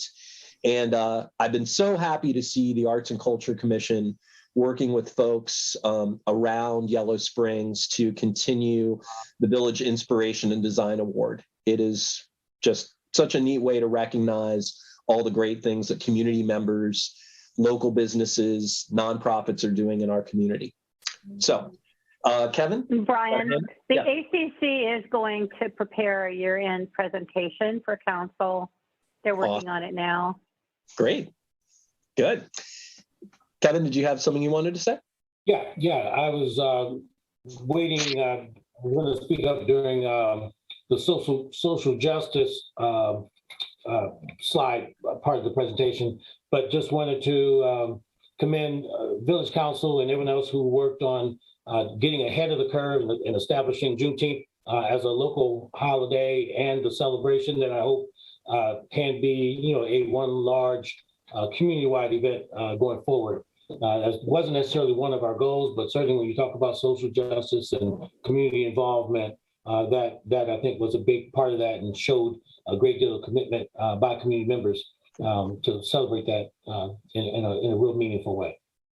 Yeah, and Kevin, thanks, because that was actually Juneteenth was in my head to put on that social justice goal, and it slipped out of my mind. But that is very important, and the fact that we made it a paid holiday, I think, says a lot. Thank you. Any other comments before we wrap up our year in review? I was thinking about making this comment on the social justice slide, but it also very much applies here. I want to thank the police department for having a very progressive view about people exercising their free speech rights. In some communities, when people demonstrate and take to the streets and do what they want to do to get a message across to government, they sometimes are pretty frequently put in handcuffs and put in jail.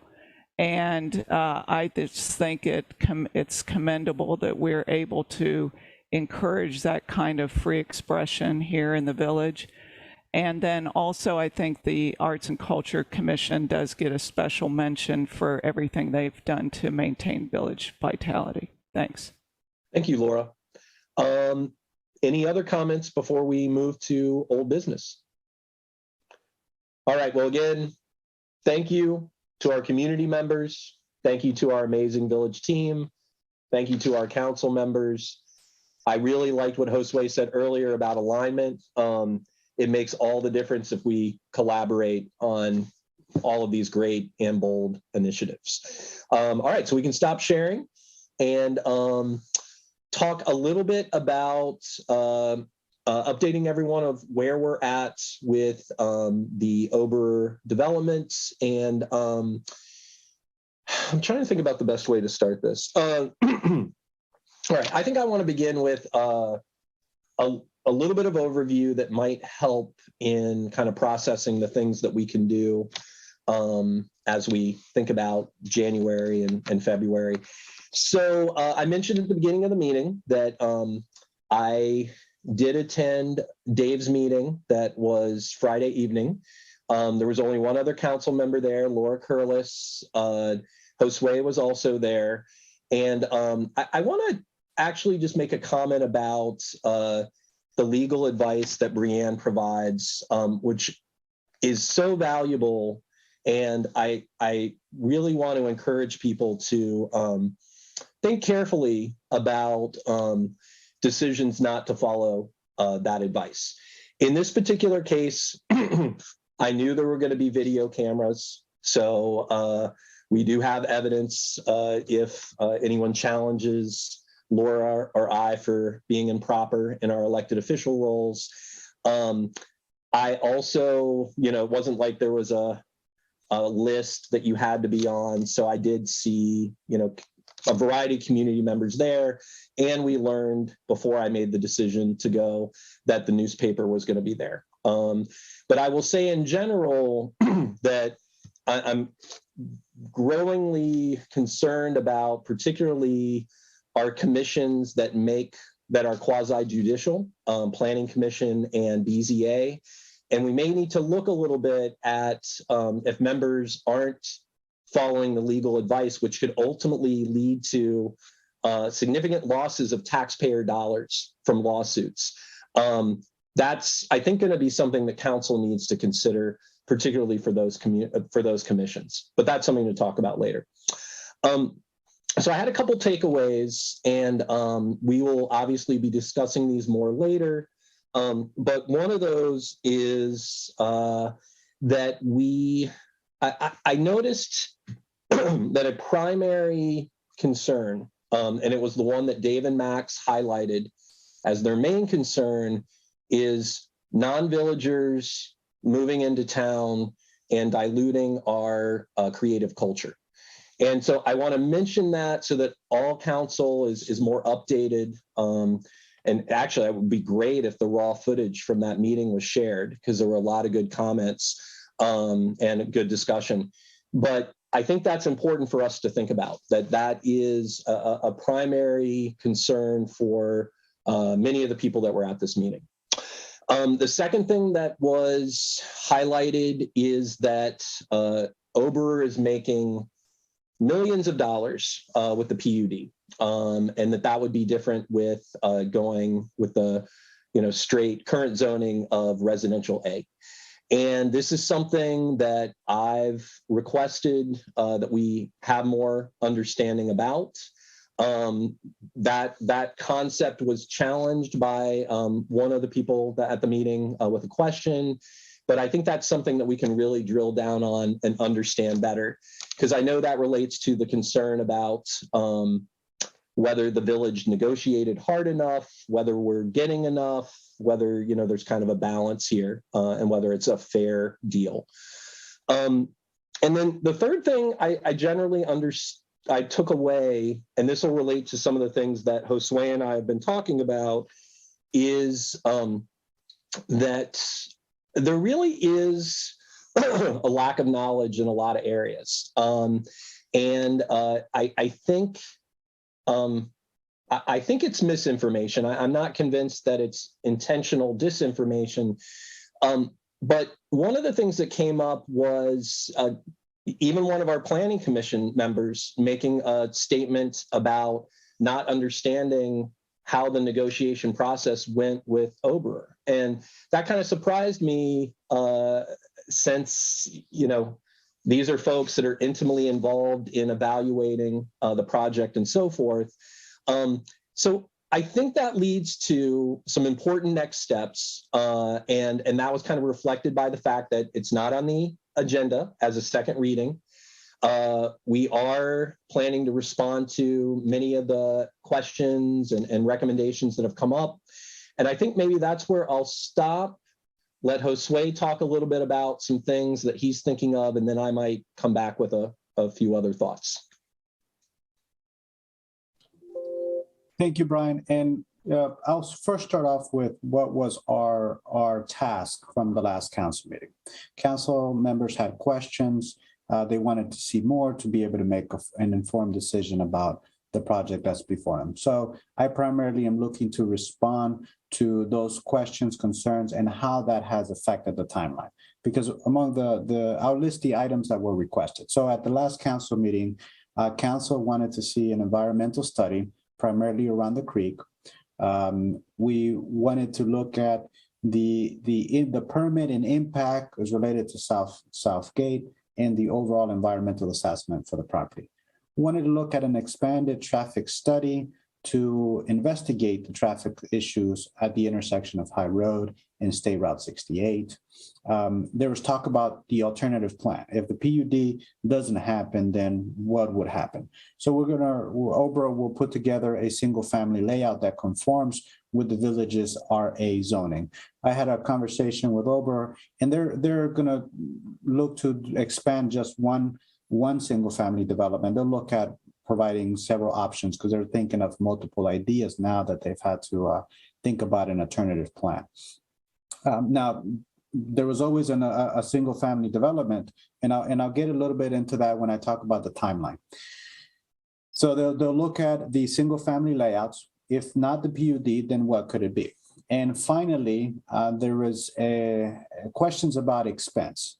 What is the expense of the ponds, stormwater? What is the value of donation of the park, the donation of the affordable housing property? And I'll expand on that.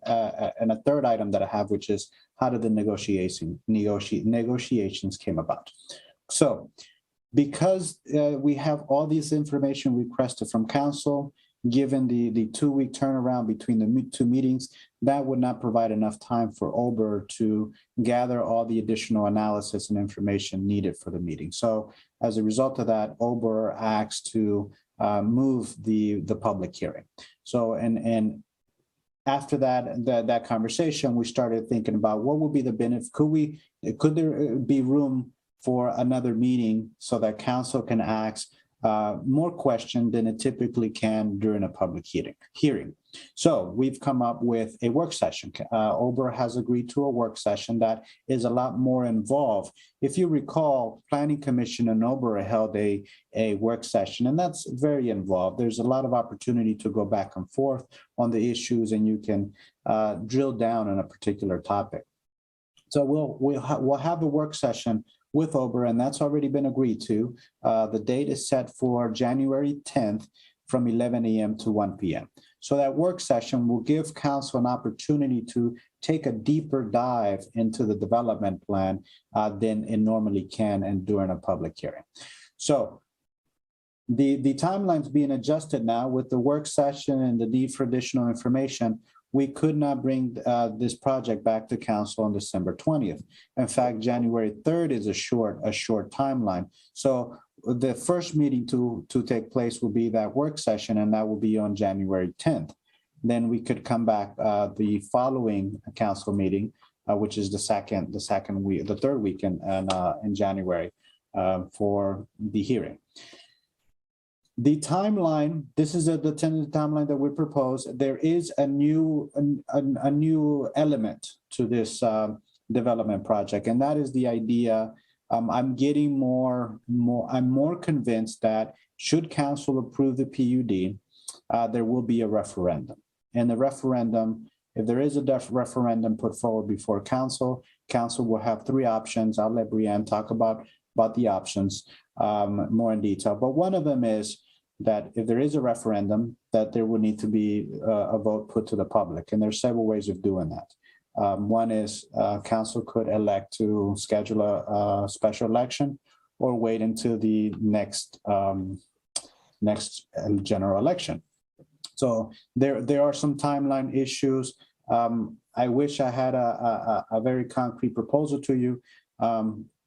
but I don't because there's some timeline issues. If you wanted to move this up to have, should a referendum come forward, this would need to be moved up in the schedule. You would need to move it up to the first meeting of January. And then there'd be several things that would need to happen in order for a referendum to be put in on the May ballot.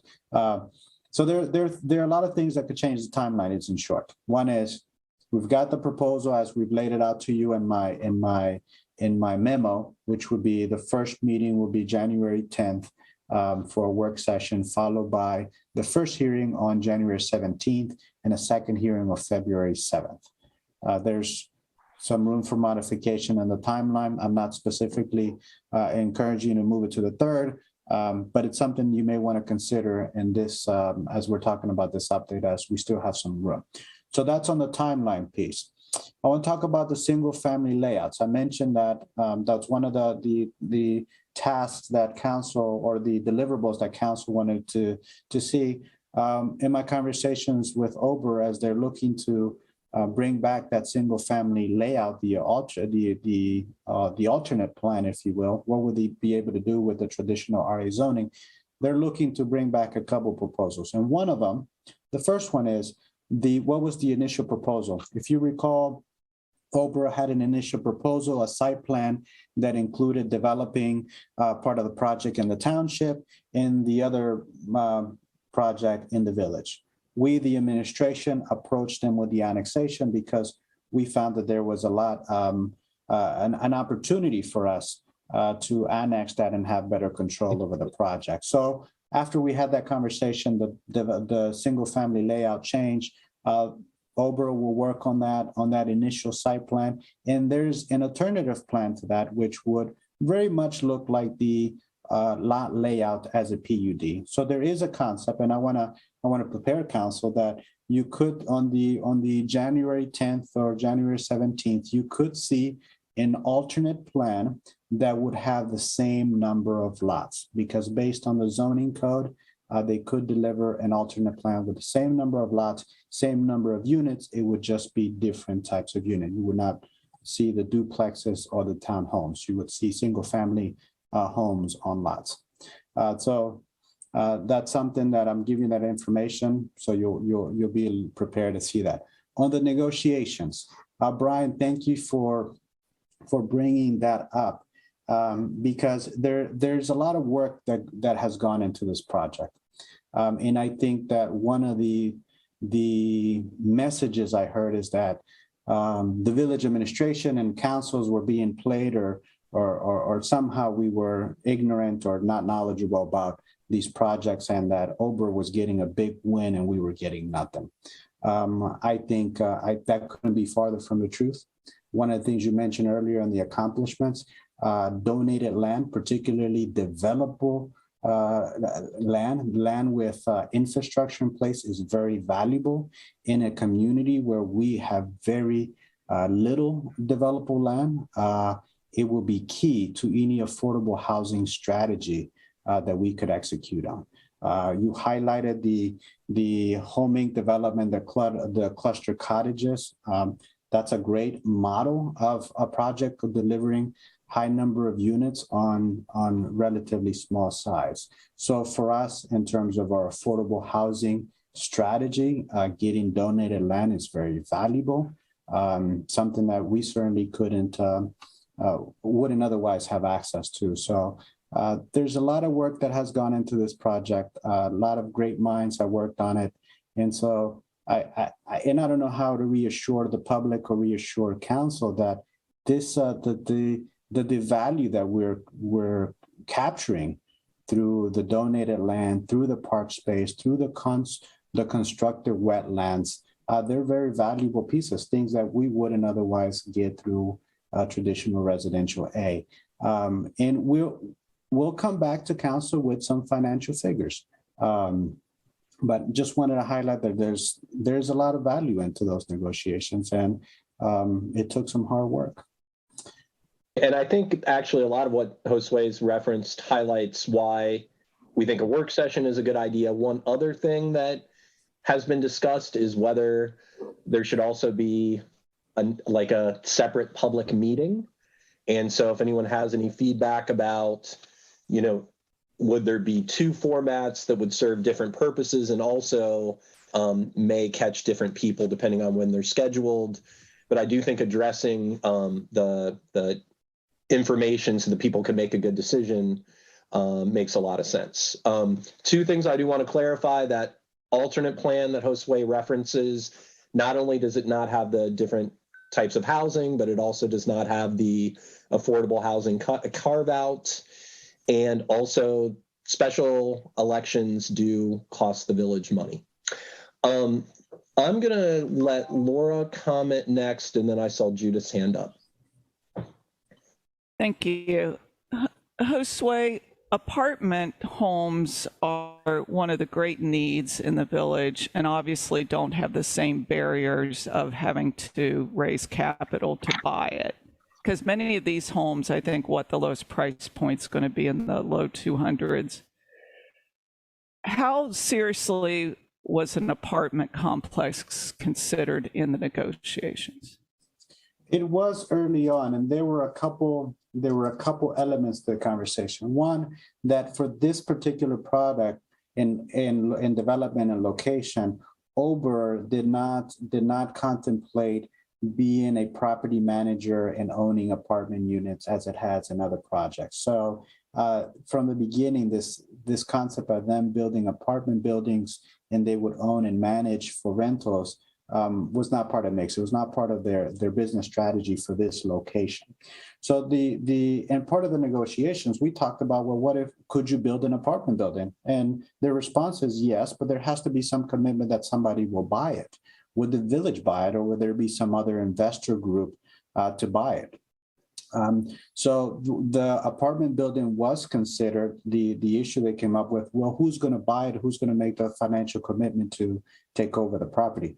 In the negotiation steps, in terms of the value capturing for the village, we looked at three options or three avenues. One was donated land, raw land, improved land, or improve land and constructed properties that the village or some joint venture would own.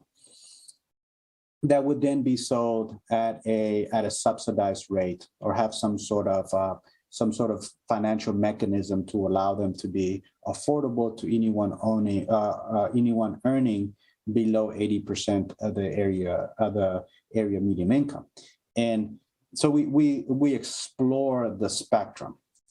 In the spectrum, we went as far as running numbers on what kind of investment could we as a community come up with. So we explored the Community Reinvestment Act, and we identified what would be the total potential tax revenue of this property over a 10-year period. And we identify up to $2.5 million in potential tax revenue that could be deferred and reinvested in a project if we, the village or a joint venture, wanted to have Ober build something that will be subsidized by the property tax revenues. So the conversations went to that detail. We walked away from that project, one, because it had, and I'll speak open about this, we had a lot of financial risk and we had a political risk. And it just seemed such a difficult project to get off the ground because we would need to get so many parties on board. We would need to have the county, the schools with a proposed tax, using deferred tax revenues as an investment vehicle to offset the cost of property, whether that was an apartment building or townhomes or single family homes that would be available to individuals earning below 80% of the area median income. We went as far as thinking, well, okay, if we sell them, will we sell them as land trust homes, or will we back a second mortgage on the property and we will have a clawback provision that if somebody bought the house but sold it within 5 years, we will have a claim on the second mortgage. There's a lot of thought and work that went to exploring all the options. And in short, the best option is this PUD, because it would allow us to have this affordable housing piece, affordable land that we could then leverage to secure financing, to secure grants, and we could even leverage the existing partnerships to build something on that property. I don't know if I'm sorry. I was going to say, I'll do it, Marianne. Okay. So I think that we want to remember that the main goal of this was to think about next steps. And really the only reason I debriefed on Dave's meeting was just because I think it's relevant to some of these decisions. So Judith, I'm going to go ahead and let you mic on. Hello there. Hey. Am I on? You are. Love your jacket. It's awesome. That's everything I'll do. No. As you know, I've been a long time affordable housing advocate. And I hear a lot of concerns about gentrification, these people who aren't like the rest of us here in Yellow Springs. And I want to say that the lack of housing is a huge impetus for gentrification. And stopping the Ober PUD will be the worst thing for gentrification. Getting 20% of affordable homes is huge. It's a huge gain. And I was really impressed with the end of year report about affordable communities. The intervention by the village in the Lawson Place situation was excellent. And I think the work on this PUD has been excellent. I've been talking to people in town. There are a lot of people who think this is a good idea. You just haven't heard from them yet. You're the council, and you're going to be hearing more from people who think this is a good idea. It is a good idea for our community. I think density also is the best thing for environmental concerns. It's more sustainable financially for the village, the increased density. It prevents sprawl development. There's just no two ways about it. This PUD is so much better than an RA development. And so I just wanted to get that said because there were so many people who spoke against the PUD at the last meeting. And I think it's really important that the council and the community hear these arguments that make it clear that if you really do care about gentrification of our community, about affordability, this PUD is hands down the best plan. And so I urge people to take a closer look. It's always hard to think about development of open land that's near you. We're kind of, as humans, we're creatures who are territorial, I think. And so it's hard to see that open land developed, but it will be developed, whether it's RA or a PUD. A PUD is a much better for affordability in the village. And so I just urge the community to take a closer look and appreciate the work the staff did on this and the council as well. Thank you. Thank you. All right, thanks, Judith. And I'm going to allow one more comment, hopefully more focused on process at this point. But Jonathan, I know you wanted to say something, so go ahead. All right, you should be able to mic on. Okay, sorry. I guess this wasn't about process, though. It's just, I was just going to speak in favor of the PUD. Is that okay? Let's just keep it brief because we've heard a lot of in favor of the PUD. So I think balance the last meeting, but if you've got some unique things to add, please do. Oh, okay, sure. My primary concern always in relation to housing is strengthening Yellow Springs civil society and the capacity of Yellow Springs institutions. I think that increasing the Yellow Springs population is helpful for that, since in my experience, the small size of local institutions and civil society organizations often makes them difficult to sustain. Like a couple of people drop out and then things just fall apart. And I think that affordable housing is particularly important because working class people contribute to civil society and Yellow Springs political culture in just particular non-replaceable ways. And working class people are cool. And so, I guess, I know it's already been said, but obviously the PUD is better than just straight RA development because there's going to be more units, hopefully less expensive units, and also this dedicated affordable housing, which, I guess I personally hope will be on affordable rentals, hopefully affordable rental apartments. I guess that's all I have to add. Thank you. All right. Thanks, John. And there will definitely be a lot more opportunity to talk about the merits and challenges with the project. So I guess really I just would like to get a sense on one thing, which is, should Josue be thinking about 2 meetings? So a work session and then more of a public meeting, or just focus on the one? Anyone have any council members have any thoughts? My first thought is that it should be two meetings, because what we have scheduled already for the 10th is critical. We'll not get to where we want to go without that. So the work session where we're really doing nuts and bolts and getting stuff hashed out, I think is important. A second meeting where there's immediately after that one, which sounds like a long day for us, or later that evening or whatever, I submit that we owe it to the citizens to do that. And there's one mind would be, well, here's a process where that part doesn't fit. But I would submit it doesn't matter whether it fits. I think we owe it to the citizens to do it, because that checks a box, because we want to be able to move forward with pure hearts and minds, and us doing things in the dark, seemingly, or withholding information, whatnot, needs not to be part of the conversation. So I would submit that we have a meeting first to do the work, and then subsequent to that, not too much of a gap, have the public to come in and do their part. And I guess I would just say one thing, and I mentioned this to Josue at another venue, and I think sounds like they're going to do it. There needs to be this one little half-page set of bullets that has a few facts that just puts to rest, all the other non-facts, if you will, or I mean, folks have valid questions, but I've seen a lot of questions asked that the answer was just a few blocks down the road.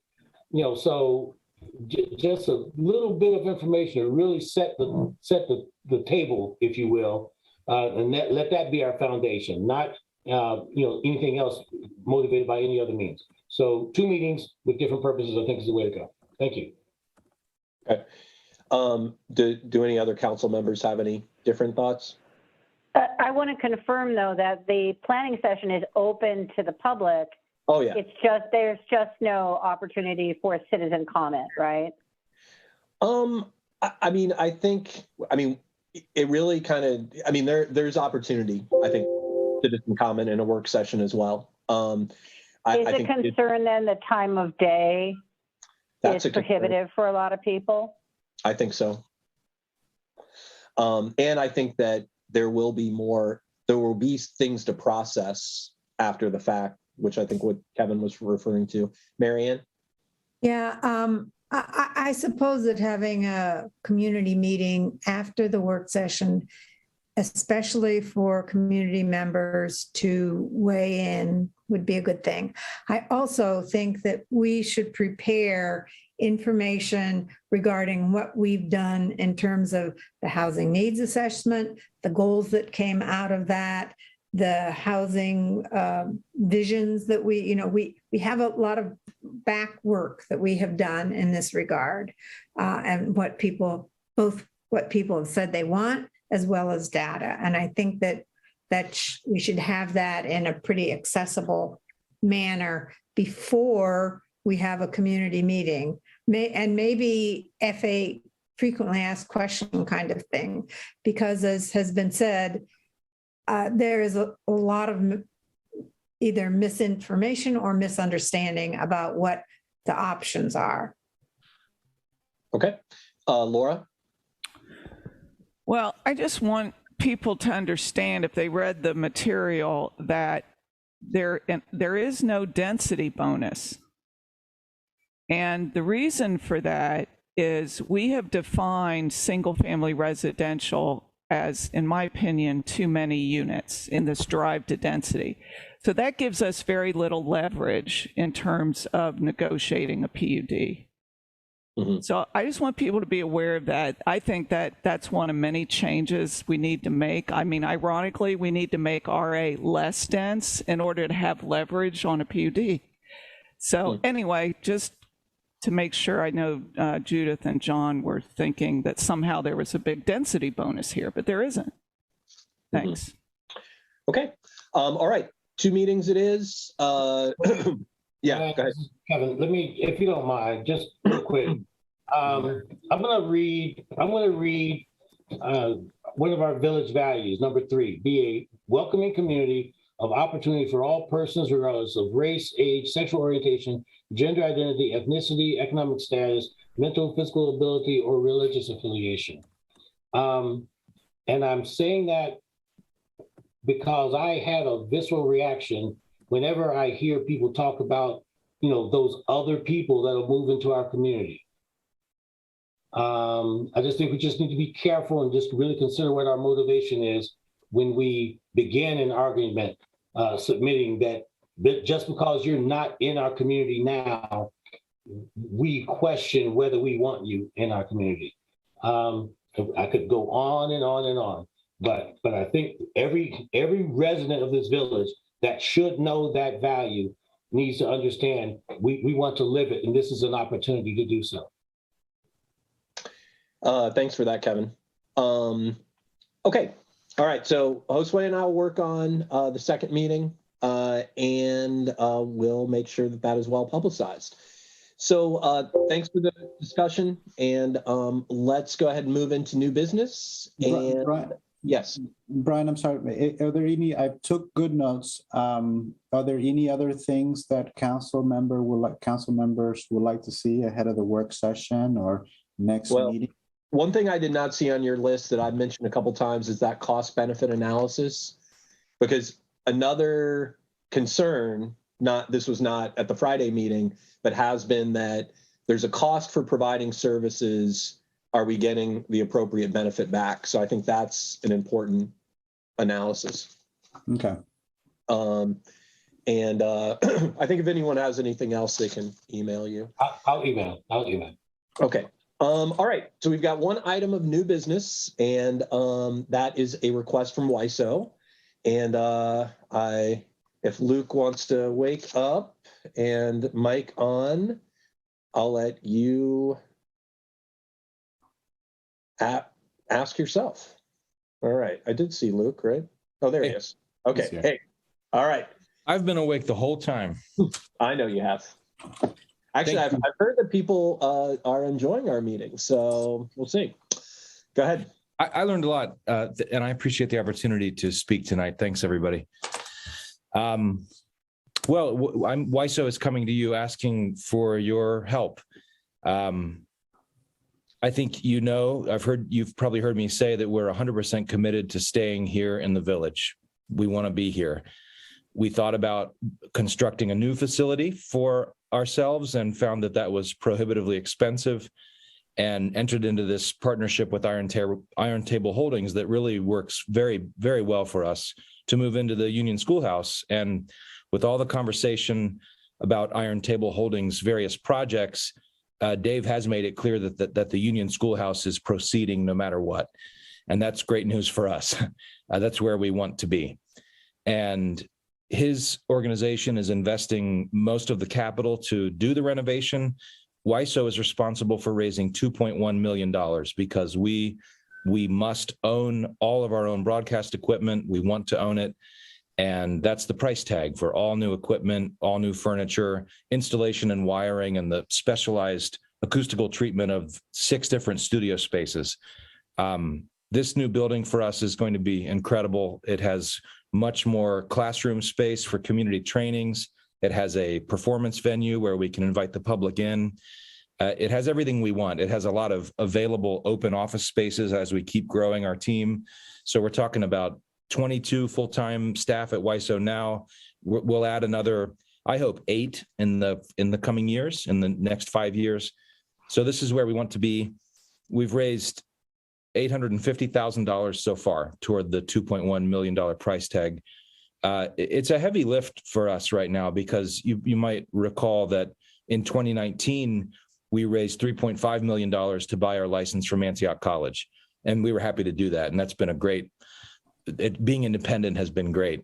But going back to that set of donors who helped us do that has been a challenge. So $850,000 so far.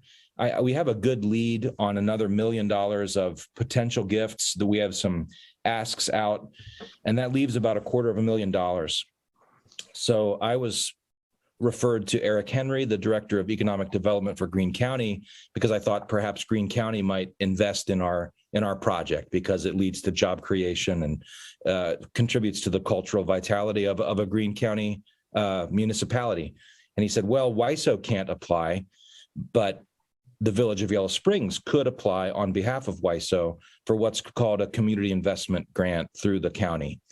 So I wrote a short one-page letter and at Josue's urging and sent it to you that lays it out there. But I am hopeful that you would be willing tonight to pass a resolution that says you are interested in applying to the county on behalf of WISO to the tune of $250,000, because that's what we're going to need come July. I'm anticipating that all of the other fundraising will fall into place by July 2022, and this could finish out the project. And the timeline for this is we definitely need to be ordering and purchasing all of that equipment by July, because we want to be operational in the Union Schoolhouse by April 1st of 2023. Oh, so that's exciting. All right. Super exciting. Yeah. So thanks. Yeah. So Luke, I think we're clear on the request, and it's a good one. The one thing I want to make sure so that everyone's clear in making this decision is that it does mean that the village would be bumping another project, and we'd be making a decision that this is a better project, and maybe also more viable. And Josue, I don't know if you want to just mention briefly what we had thought of prior to this, just for full disclosure. Yes, Brian, council had authorized us to pursue the grant opportunity for the extension of Springway, which is the road that connects the CBE and the Cresco property. So we've been talking about economic development and positioning the CBE parcel that we own for business development, attracting businesses to build out the site and create jobs. I know I have a pretty good idea of what that project will get us from the county. And I think that this project, given the impact it will have, it's likely to score better than our road project and get jobs coming to the village. So given that where we are with the Cresco, we haven't finalized the sale. We've got more time on that project. So I'm happy to work with Luke to put together a great application that would score well and get us the most money. Because at the end, I work for the entire community, right? And if that means bumping our project and helping WYSO secure up to $250,000, which I think they're better positioned to do so than our project, it means more resources for our community. It means more jobs in our community. So I think it's important, and we'll have other opportunities to come back for the road expansion. Yeah. Okay. Thanks. When is the deadline to apply to Greene County for the grant? For this particular, we want to be in the first in line in the fiscal year, in the new year. So we want to bring the resolution back in January 3rd meeting. Okay. So, I mean, I actually, why don't we just go ahead and if no one has any comments, just take a vote to see where council's at, to bring that resolution, let's say. Laura, did you have something you wanted to say? Oh, I think absolutely we should do it. And, there's a lot of research about you support the businesses that are here and want to expand to continue to build jobs, so I think definitely this would take priority. Thanks. Oh, yeah. Yeah, this is all within the realm of what, our village government should be supporting. So I also support it. Lisa? Absolutely. Yep. Kevin? Yep, indeed. Marianne? Okay, great. Luke, thanks for coming, and glad you got to experience our meeting, and we'll stay in touch. Thank you, Luke. Okay. Managers reports. We've covered a lot in this last meeting of 2021. So Josue, if you got anything burning that you want to highlight, otherwise we'll go with any questions. You know, I can speak all night, but let's jump right into questions. Okay. So does anyone have any questions for Josue? All right, look at that. Such a complete manager's report. Great job. I know that we have with boards and commissions a nomination. So Lisa, I'll hand it over to you. Yeah, I'm really happy to make a nomination tonight for a member of the Art and Culture Commission for a gentleman named Mr. Wardell Kirk, who has a long time history with Yellow Springs, and right now is not living in Yellow Springs, but our commission rules allow us to have persons who live outside of the village if they make a contribution, a notable contribution to the commission. And I can't think of anybody who might fill this more than Mr. Kirk, who's now been coming to our meetings for 4 or 5 months, making very valuable, insightful comments about ways to build and preserve culture in communities.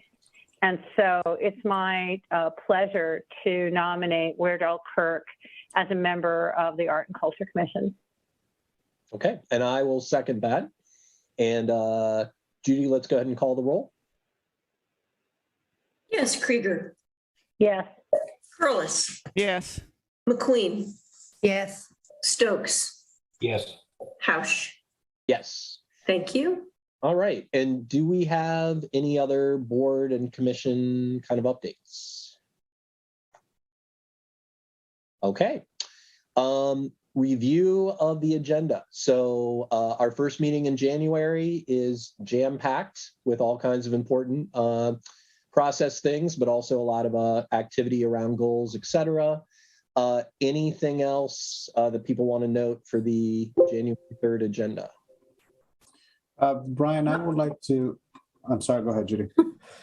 Not for January 3rd, but January is one of those rare months with 5 Mondays.